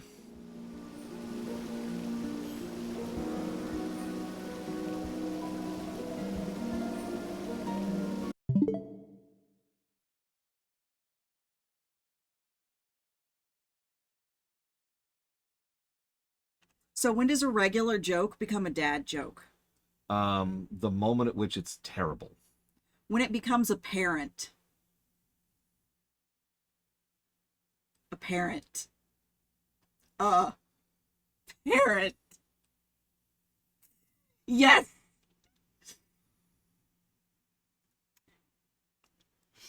When it becomes apparent. No, see. That was this game. We're one game past that. Literally, that was the last game we played. Oh my god, I'm browsing Amazon. No, I'm browsing Amazon trying to figure out what I'm going to do for Kaz for Father's Day. Mm-hmm. And there's a card. But that's what it says on the front of it. You should do that. And I have to get that should card. do that. Because it broke my brain as much as it broke yours. Self-account says, how much... Coke, in her case. How much caffeine have you had? I haven't slept. And it's probably been an hour since I've had some caffeine. But this is just more slap happy. Yeah. By the way, I want you to know, just Why do you quick, have a rash? I don't know. That you scared the crap out of your brother. That called you? Well, you called me, so I naturally paused everything, picked the thing, and you said, I'm going to come downstairs. It's better that way. And you said it in such a deadly serious tone that my first thought was, like my heart just went, oh, God! Are the kids okay? Is the move canceled? What's going on here? What I said was, because I called him, and he didn't answer, so I hung up, and I decided to come downstairs because it was better that way. And so he calls me back, and I answered it, and he said, what's up? And I said, I decided to come downstairs. It's better that way. Yeah. And then hung up on him. And I said it with that exact tone, but his brain automatically went to, the world is ending! Yeah, that's normal. Instead of just, I decided to come downstairs. It'll be better that way. No, the world's ending. See? Hey. When does a regular joke become a dad joke? When it becomes apparent. Does he like paydays? I have no fucking idea. You should grab one, see if he likes it. I mean, that's like... You should drink water. Don't drink water, or whatever you do. Evo, I'm ADHD. Caffeine doesn't work with me the way it works with other people. Like, it doesn't make me hyper or jittery. It makes me calm. I'm one of those kind. I'm like, you could probably give me acid and I would turn into a normal person. Maybe not acid, cocaine. Yeah, you could probably give me like cocaine and then I would turn into a normal person. And like be able to focus and shit. That's what, if I go back in time, that's what I need to do. I need to go find a cocaine dealer before I take like my ACT and shit. I feel like there are better uses of I time lived travel. like 30 miles away from the meth capital of the country at that particular point in time. So I could just go find some meth. They say meth is fine if you only do it like a few times. Real quick. And I'm not the addictive personality type. What do you think of the architecture here? It looks... It's okay not having your glasses on because it's all blue. It looks very Waxy? no, I get you. No, you're right. You know what the people I'm talking about in the Mantic. WoW? The Mantic. Yes. Blue instead of amber, but yeah. It depends on what kind of mood I'm in, Ross. Sorry, I have to keep getting closer to you so I can, like... She doesn't have her glasses on. I can read the white from over here if I, like, blink at it a few times. But your name is just... Like, under the one underneath that question, it says peace kiss with a white blob. And then the one underneath that is unlegible. Avoid the lemonade at Panera Bread. Yeah, because they put something in it. Caffeine. And the next one is Evo, but I only know that that's Evo because I know that that's Evo and I read by looking at the shapes of words. Just like the next one is Savacom, and I know that because they've been around so long, and so I've memorized what the shape of their name is. But the Savacom just type now, whoever the hell's above Savacom there, I don't know, you're teal. You are a teal color, and you said or apparent. That's Giga Pudding. Yeah. She is, I guess I can... Nope, I can't. Nope. Sorry, Giga. You are now a I blob. can kind of tell that there's pudding at the... Nope. No, that's Frieza. Okay, now I can read it.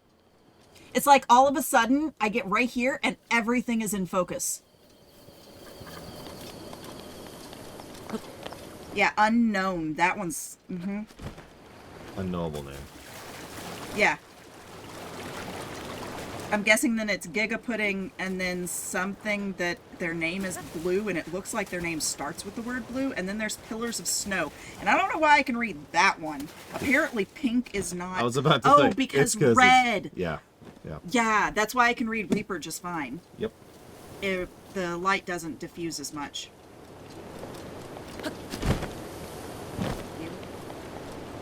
What do you do? Here, my mouth. That is strange. You know what's funny? I can read Pillars of Snow easier than I can read whatever the hell they just said. I wouldn't be able to see without my glasses. I mean, I'm the same even way. that close. That's yeah. No, all he's blur. That's all blur. I can't read any of that. Like, I could tell that's Dakota because it's orange, and he's like the only one who does orange. But that's, and I mean, I know colors, but if people were to change their colors right now, Giga Pudding just talked again. Everybody, go change your colors. yeah. So someone purple just said something. That's Savacom. Hi, Savicom. Yeah. You can tell it's Savacom because the end of it ends in numbers and it has pink at the beginning, as opposed to whoever the hell that other person that's purple up there is that says I won't know who they are, and they're right, because I've forgotten, because I was closer to it when you said that originally. Yeah, they just talked again. I can tell because there's tall letters in the middle. Oh, who the fuck is that? There's another purple name. What, Savicom or Frieza? No, the new one underneath Takoya. Now, I can read Savacom-ish. But whoever is the purple in between Savacom and the blue. Yeah, that's little Billy. I can kind of see the Billy at the end. Kind of. Hey, that purple name talked again.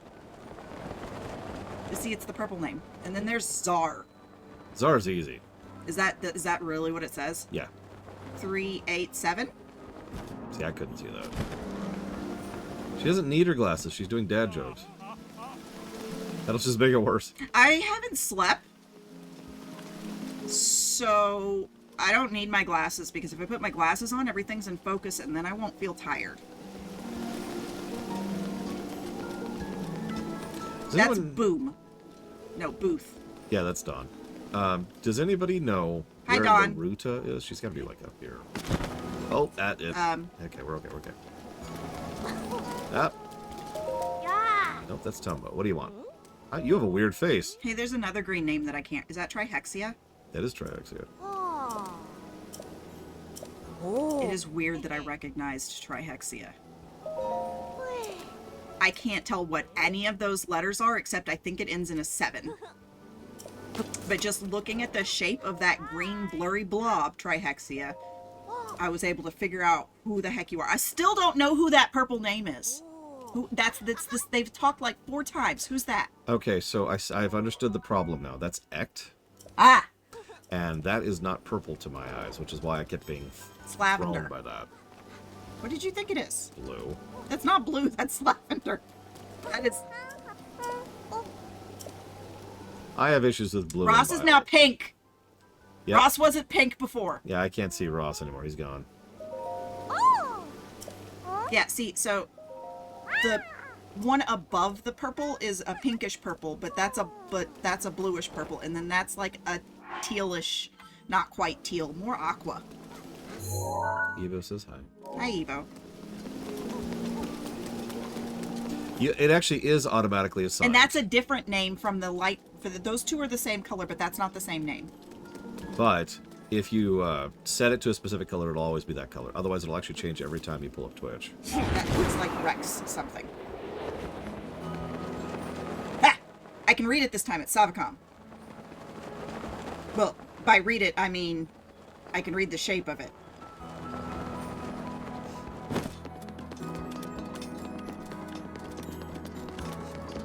I'm just grinning. I really wish I could screenshot Whoop. what things look like to my face. I mean, that's easy. Just take a picture and then lose the focus and then lose some more focus. Nah, I know what you mean. Is it this person? What do you want? But you know, take a screenshot of this and then post it and be like, all right, without looking back at chat, can you figure out who's who? And see if anybody else can read the shape of words like I can. Probably not. Really, Savacom? Wow. I'm actually shocked by that. No offense. Although I don't know why that would be a defense thing, but still.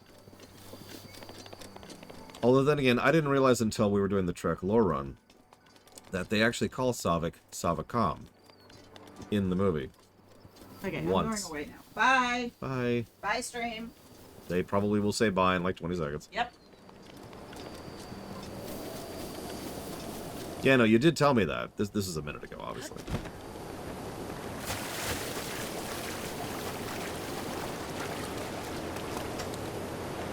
Yes, you are now orange, Giga. Congratulations.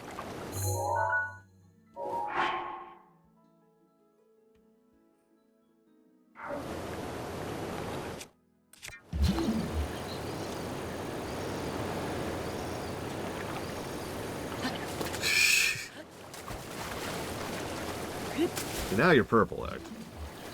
By my terrible, terrible eyes.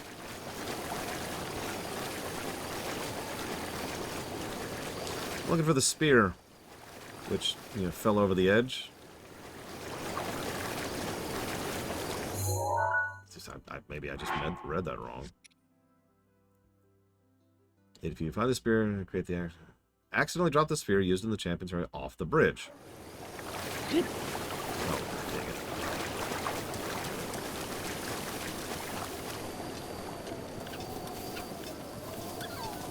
You are still orange, Giga.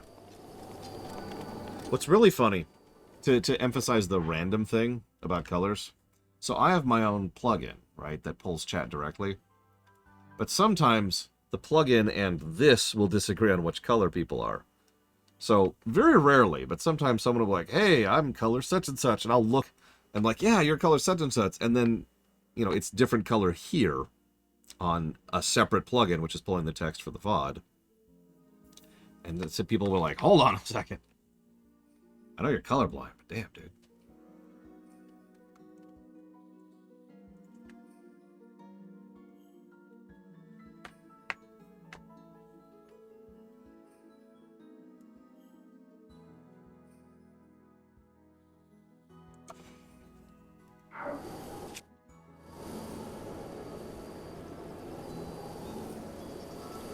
I mean, that makes sense, but considering that Twitch's chat is primarily just based on good old-fashioned internet relay chat.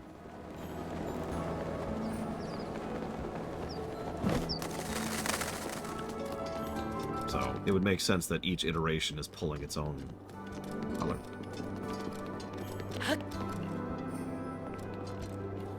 There it is.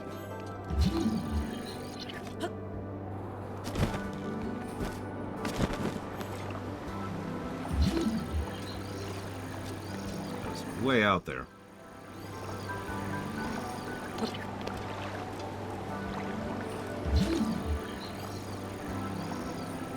Yeah, wild, isn't it? Yeah, now you can actually hear the music. That's a lot better now that you can hear it. It does not go up.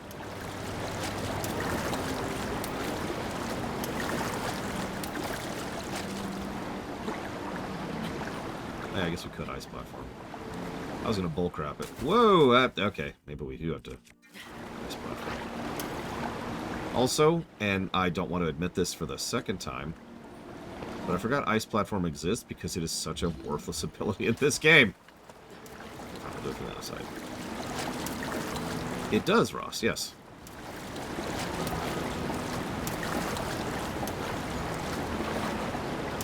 Yeah, the Zora's armor is kind of like a key. And I mean that sincerely. It just kind of allows you to magically interact with certain waterfalls in the game. Most of them. Most waterfalls in the game.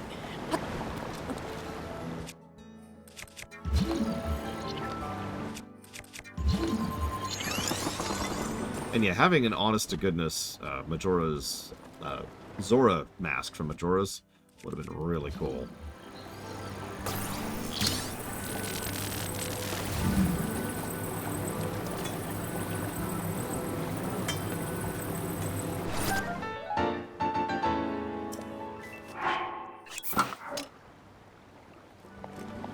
Okay. I'm gonna accept that. I have a choice in the matter. Favorite Zora? Like, in terms of the species? Honestly, probably this one. I've been thinking about this. A lot of the species, characters, etc. are honestly really cool looking in this game. I think they did some really good stuff with it.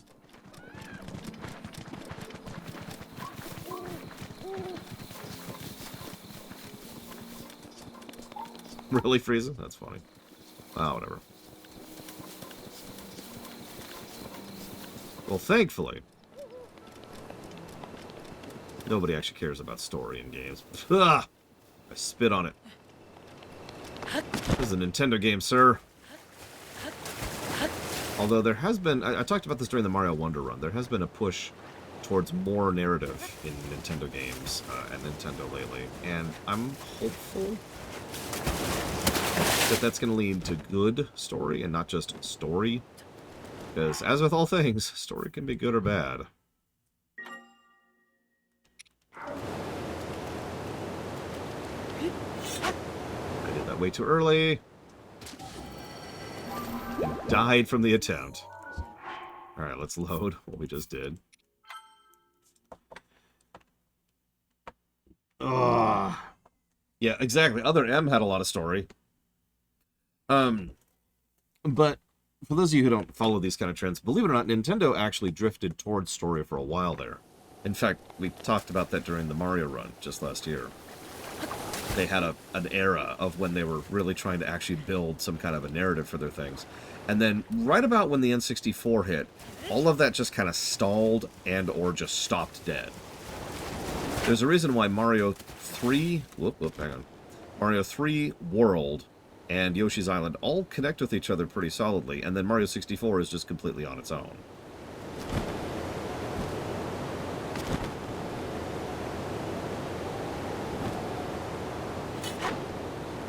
Wow, that was a lunge forward. Jesus, did you see that? Okay. Yeah, I have no idea what's up with that. Especially since I specifically manually loaded the save that I manually saved. But then again, this game doesn't tend to save your location when you save, which is weird. But whatever. Back off. It's the boring way. Why did that go straight down?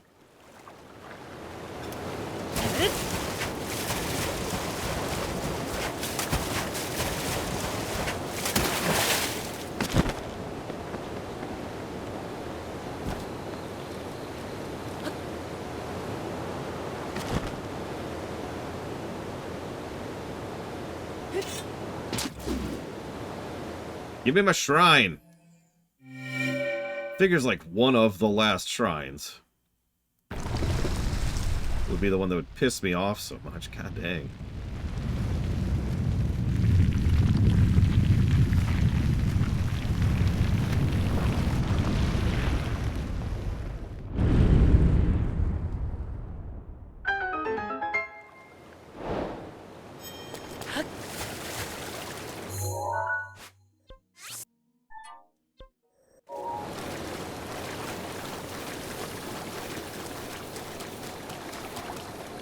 Now to break the ceremonial spear.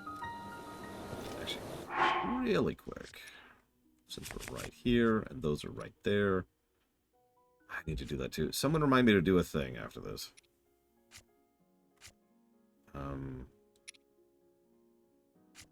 Where's my gear? I guess there it is. Maybe 2? Yeah, we'll do 2.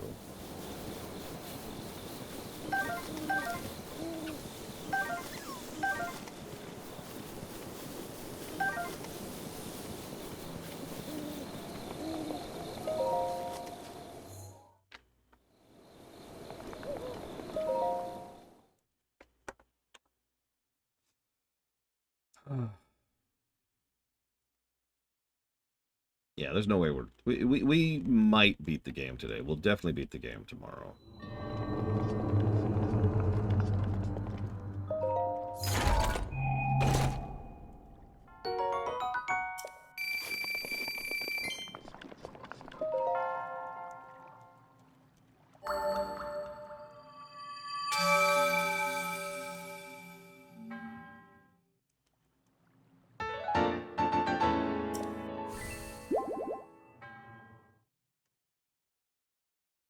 We are missing 6 shrines.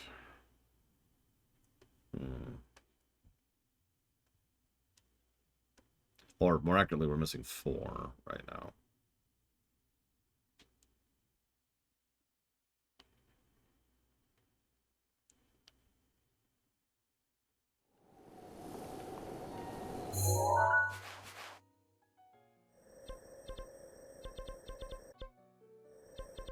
Yeah, I'm right, 4. So I'm just straight up missing 4 shrines somewhere.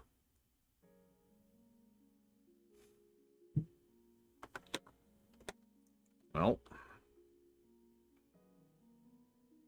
Oh, you're right. I always forget about the castle one. I should just put a major marker for this. So we are missing, that, I know, Giga Pudding. That's why I said we were missing 4, because I know there's that one. And I know there's that one. So that's 3 we know about of 6, so I am missing 3. Straight up missing.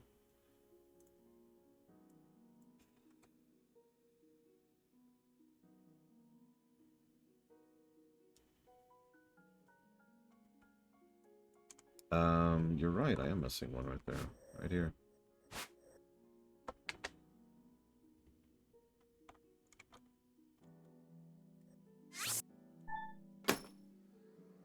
I got all 3 on the Dueling Peaks, yes. As you can see right there. So that's 1 I was missing. So now I'm missing 2. Time to stare at a map.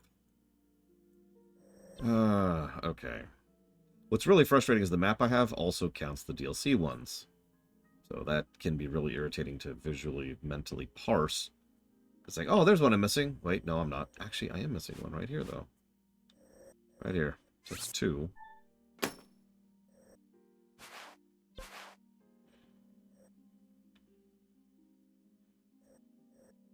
Wait, hang on. 1, 2, 3, 4, 5. I'm actually only missing 1. I'm missing 1 somewhere. I got the Goron brother. It's that one I want to say.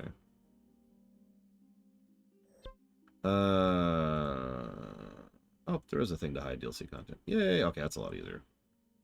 There's 2 Goron brothers, really. Where? Oh, in the desert. Oh, yeah. No, I sorry. If you mean the one where I had to do the fire thing, which is there, I already did that. And, of course, I did the one that was up here. Right there, I want to say.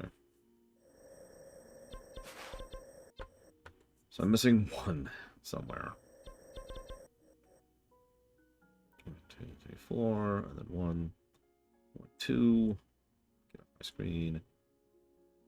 1, 2, 3, 1, 2. It's just going to be 1 random one somewhere. I guarantee it. It's just 1 I missed when I was doing my run. When I was looking at the map. That's almost guaranteed what it is.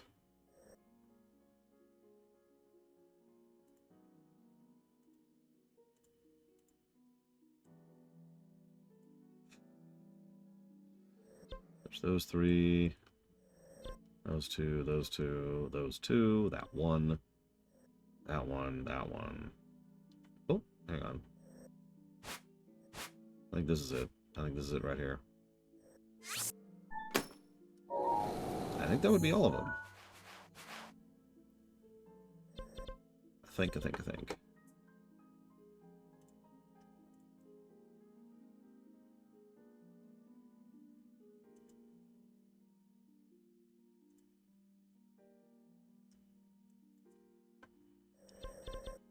Or, again, to pull from Metroid Dread, you have missing this many things in this region. Because there are very clearly defined regions in the game. I mean, even just per tower, if nothing else. Alright, so, let us go here.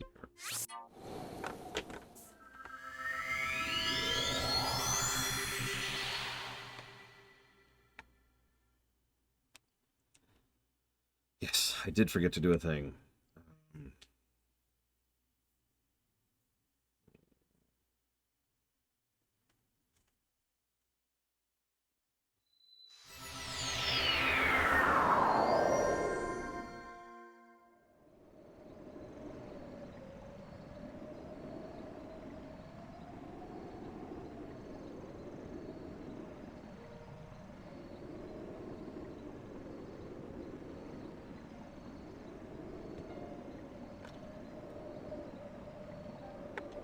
Damn it. Sorry, hang on a second. There we go. Doing a thing. I am absolutely not going to finish the Trial of Zora. It is such a huge waste of everybody's time, including mine.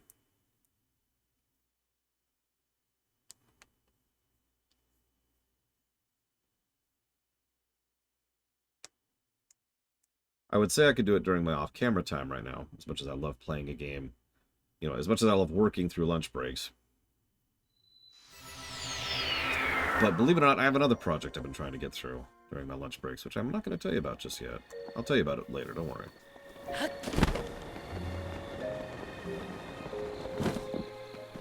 Hey, Seraphim, as a reminder, you can pick up to 3 things, not just 1. Yeah.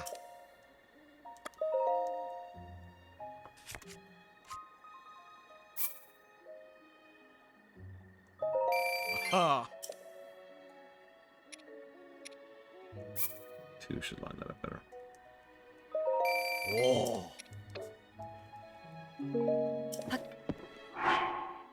There we go. Now my major suits are all visible on the same page. Thank you, Seraphim. Always appreciate you. I will at the very least put that towards Kingdom Hearts 4.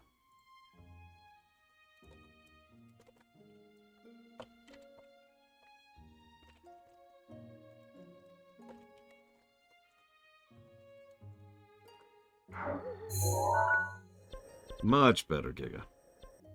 Green is best. Congrats, Mr. Ed. Wait, was that a 48-month one? Oh my god, that was a 48-month one. Thank you again, Seraphim, for 4 years of support. I don't know why you still watch me, but I still appreciate it. Thank you. I will put that as an anniversary sub towards Kingdom Hearts 4 and something else. We'll figure it out. We'll figure it out. There's options. Oh, God. Okay, that'll do. I can actually see it from here. Holy crap. So since this is going to be kind of a boring, glide, let's get some music going. What do you think of when you think of Zelda music?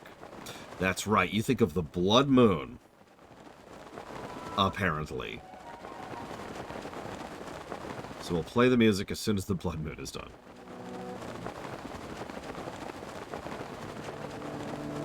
Come on. Come on.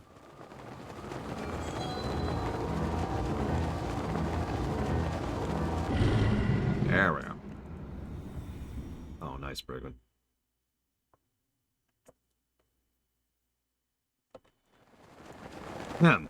So as I was saying, the most Zelda music possible.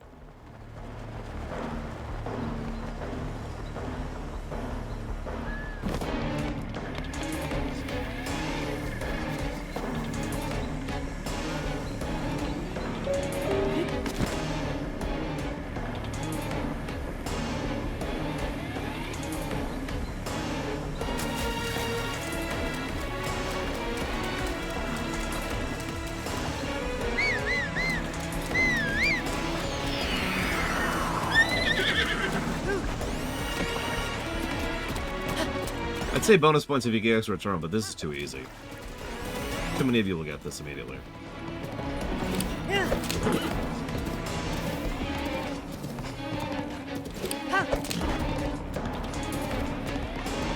This is Final Fantasy V, the Ancient Cities stuff, specifically the Pixel Remaster version.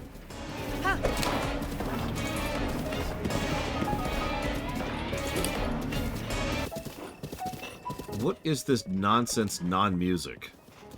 And it's high-pitched piano, so it pierces through most music. So you can't play music while you're playing this game.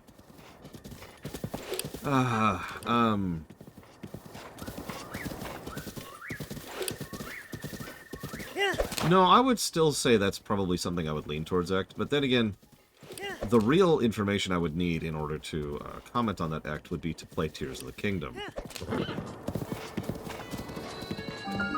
I could, but you won't hear it underneath the piano, Ross.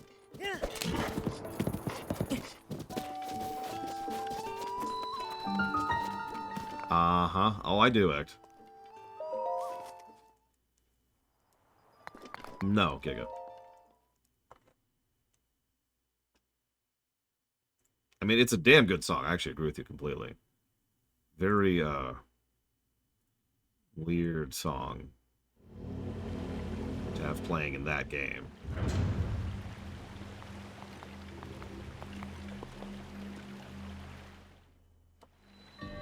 Yeah, no, exactly, Ross. Maybe it was written for that? I don't know. Like, music's like that. Sometimes people will write music and then they won't use it, and then they'll repurpose it later. I mean, Chrono Trigger is a really obvious example of that, but a lot of games do that.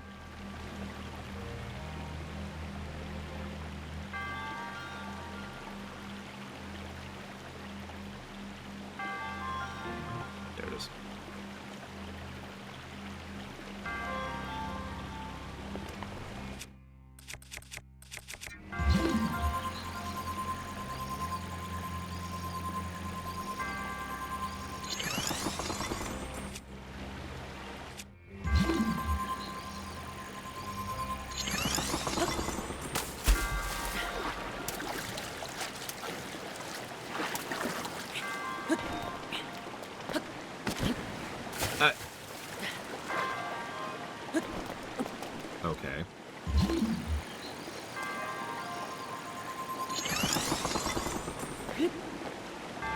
I don't believe so, Gigapody. But, just for you.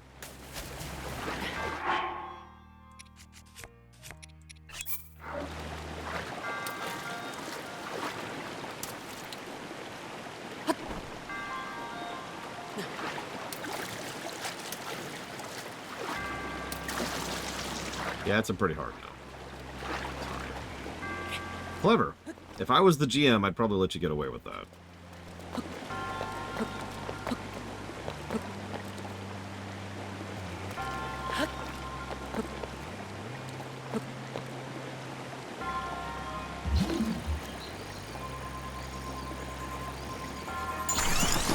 Yeah, see, I knew that was going to happen, too. That's the best part. Because it gets rid of them in order, which means the first one I got rid of, which was the one on the wall, would be the one that goes away first.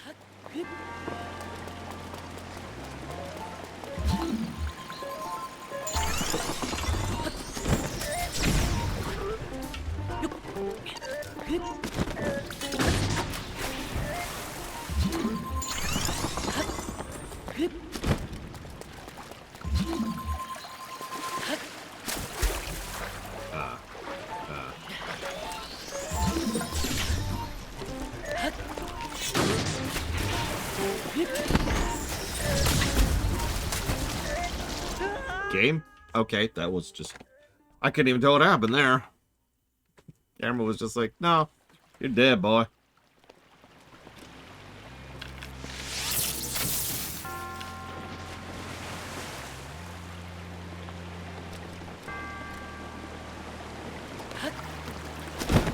Why?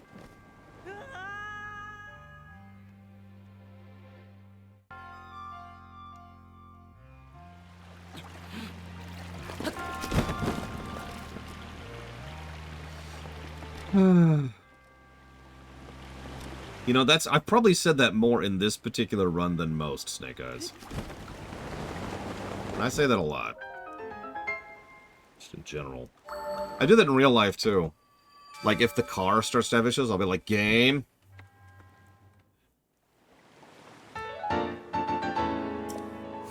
Because, you know, everything's a game.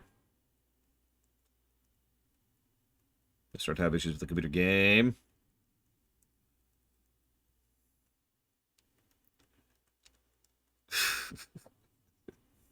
Life is a video game.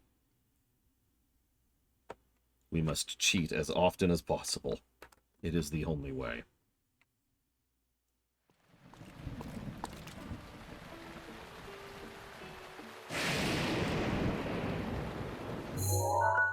All right.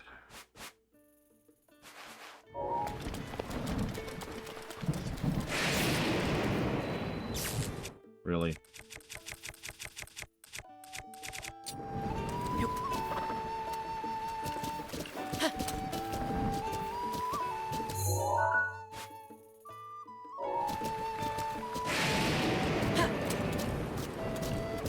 Yes, Mr. Runner.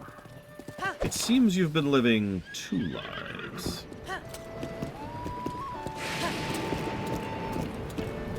One of these lives has a future, the other does not.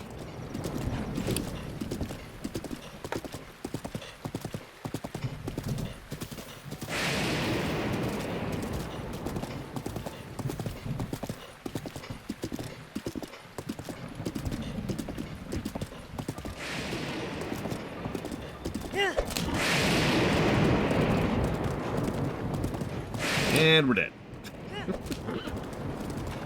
I said that a lot in Metroid. I forget which, but one of them. I just could not stop dying. I was addicted. It's just one more death. Just one more death. That's all I'm asking for. Hey, Starscream. There's a lot of gameplay positives, too.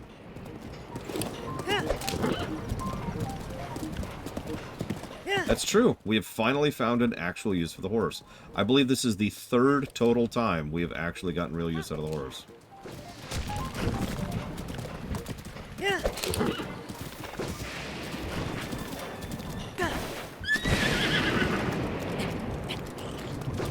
I was joking. I don't hate this game. Again, net positive gameplay. If you want to see a game I hated?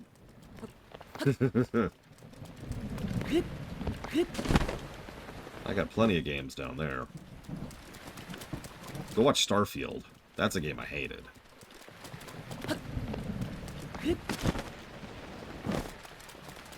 Or Secret of the Stars, or Devil May Cry 2, or Mega Man X7, or Quest 64. Yes, you can, Zara. Although, obviously, you need to have something that's drawing the lightning towards you to make that happen. I believe that does hurt the horse, too. So that's fun.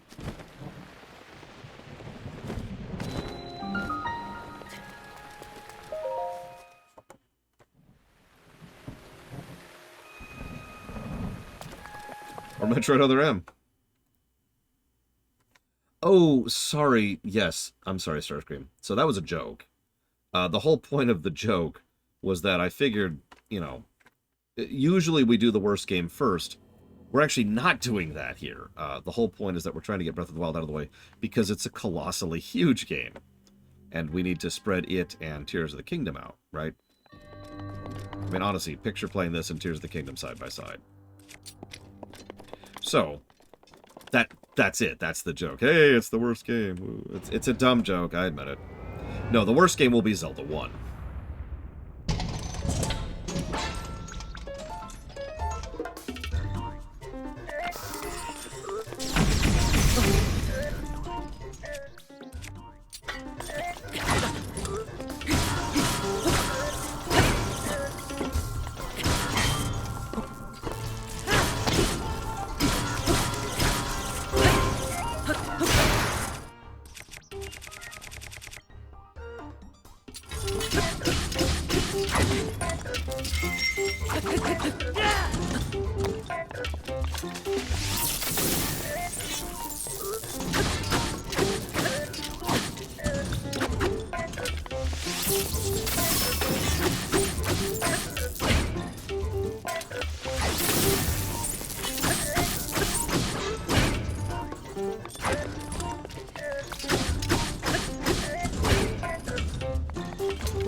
Oh, just broke the ceremonial, spear.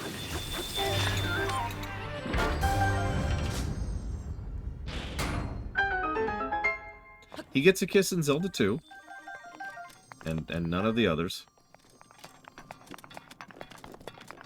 That's true, we did get a live raw frog to eat in this one. Once.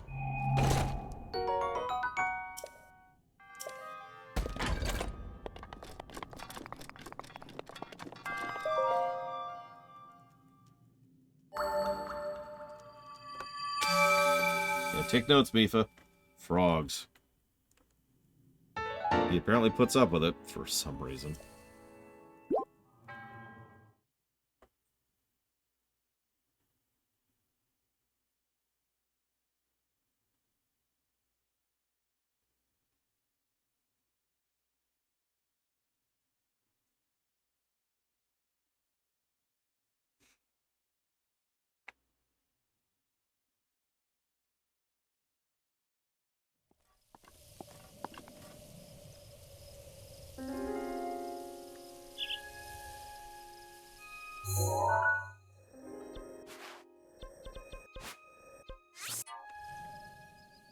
Oh god, rock roast.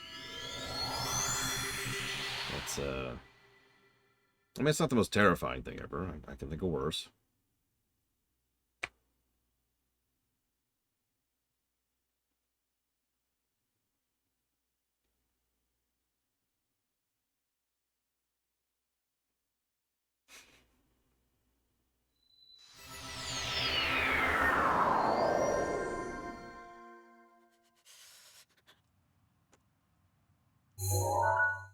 Is there, like, a magical reason for that, Dakota? Or are they just, like, hate their teeth?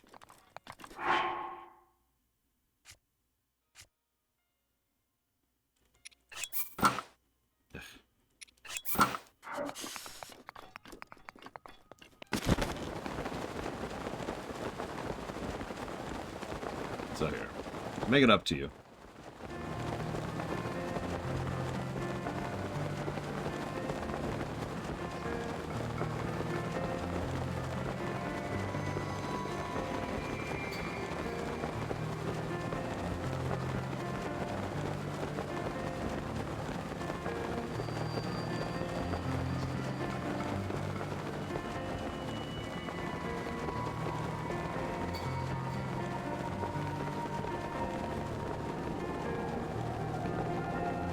It's a good song.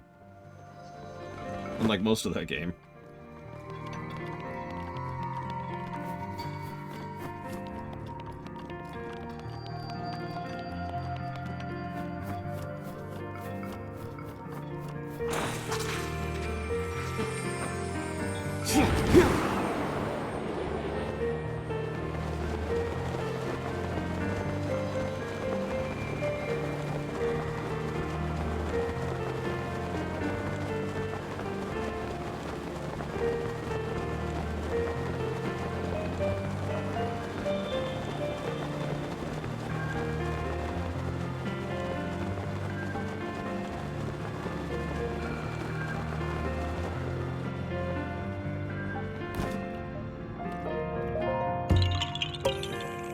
What? Okay.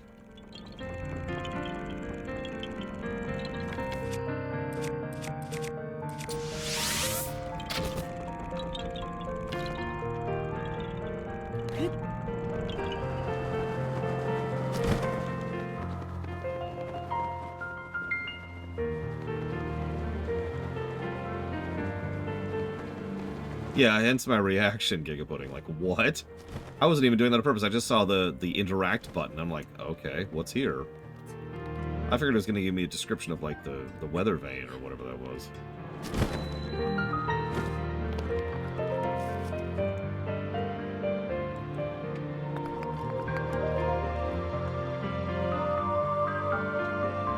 Oh, right. Hang on. So we broke that one there, and then we broke those two there, and that one and that. So we're up to 86 right now. Give or take.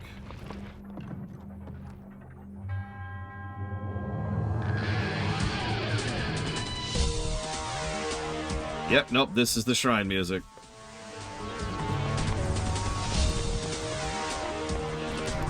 This is what I hear in my head when I do shrines.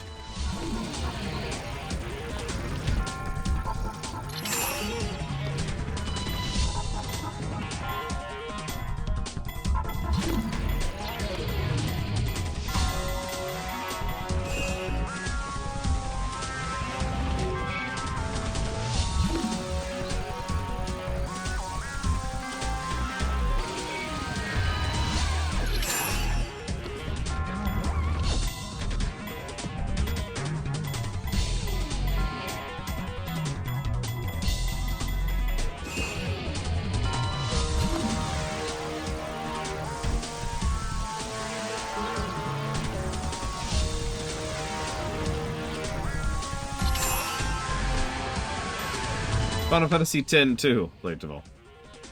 Same game we were just playing music from. It's okay, the next song is not from FF10-2.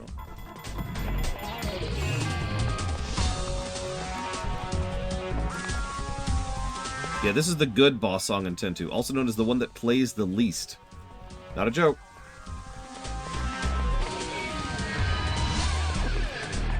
There's actually another boss song which plays for like 80% of the bosses in 10-2. It's much stupider.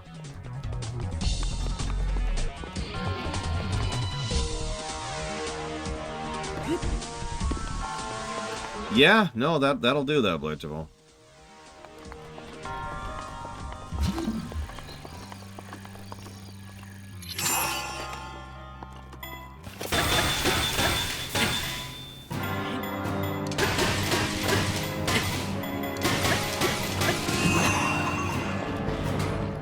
Overshot a little. But it worked. Okay, which one's this one from? It's not 10-2. Or a noble name could give it away. Okay, hang on. Gotta put it on random. That was... It's a great song. This is also a great boss song that doesn't play for most bosses in 12.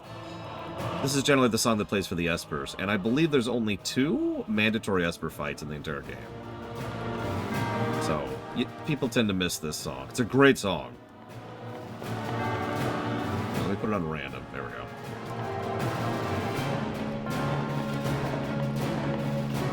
Yeah, this is the original, not the remastered version, which has a different soundtrack.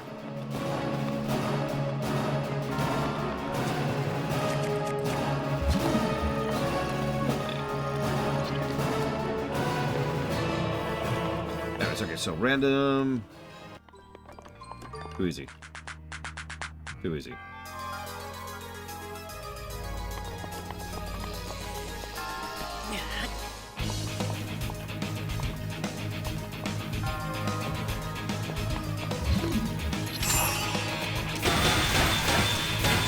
Aw. Goodbye, Evo. I don't think that did anything to that.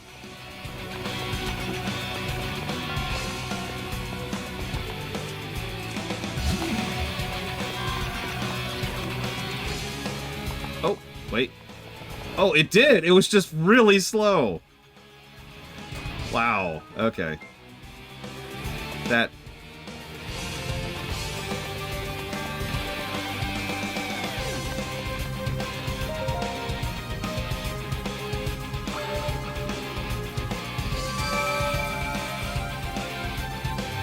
Correct, Blade Javal. Some all hard. FF14. FF14's cheating. They have basically every genre of music in FF14. And there's no sound font to attach yourself to.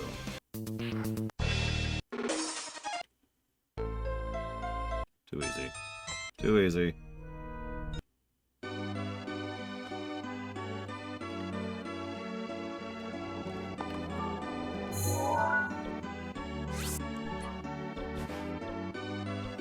Okay.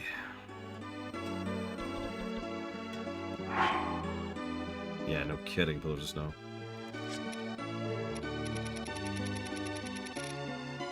I mean, you don't have to guess, Sabacom.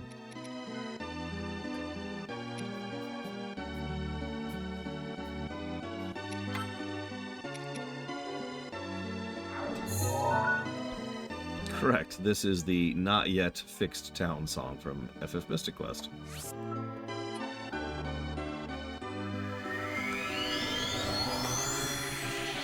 I know, right? A noble name. Alright, here's one nobody will get.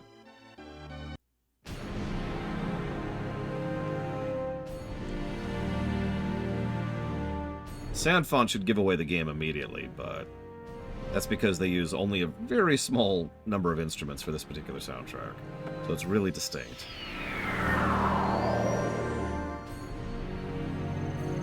Oops, I walked to the wrong spot.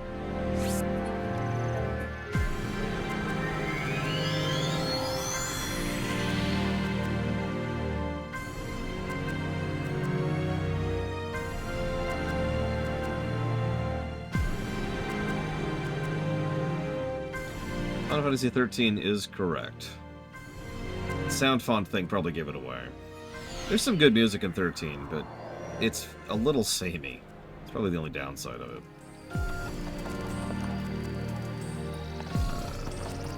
Oh, I'm still wrong. I need to go here. God, wake up, Laura.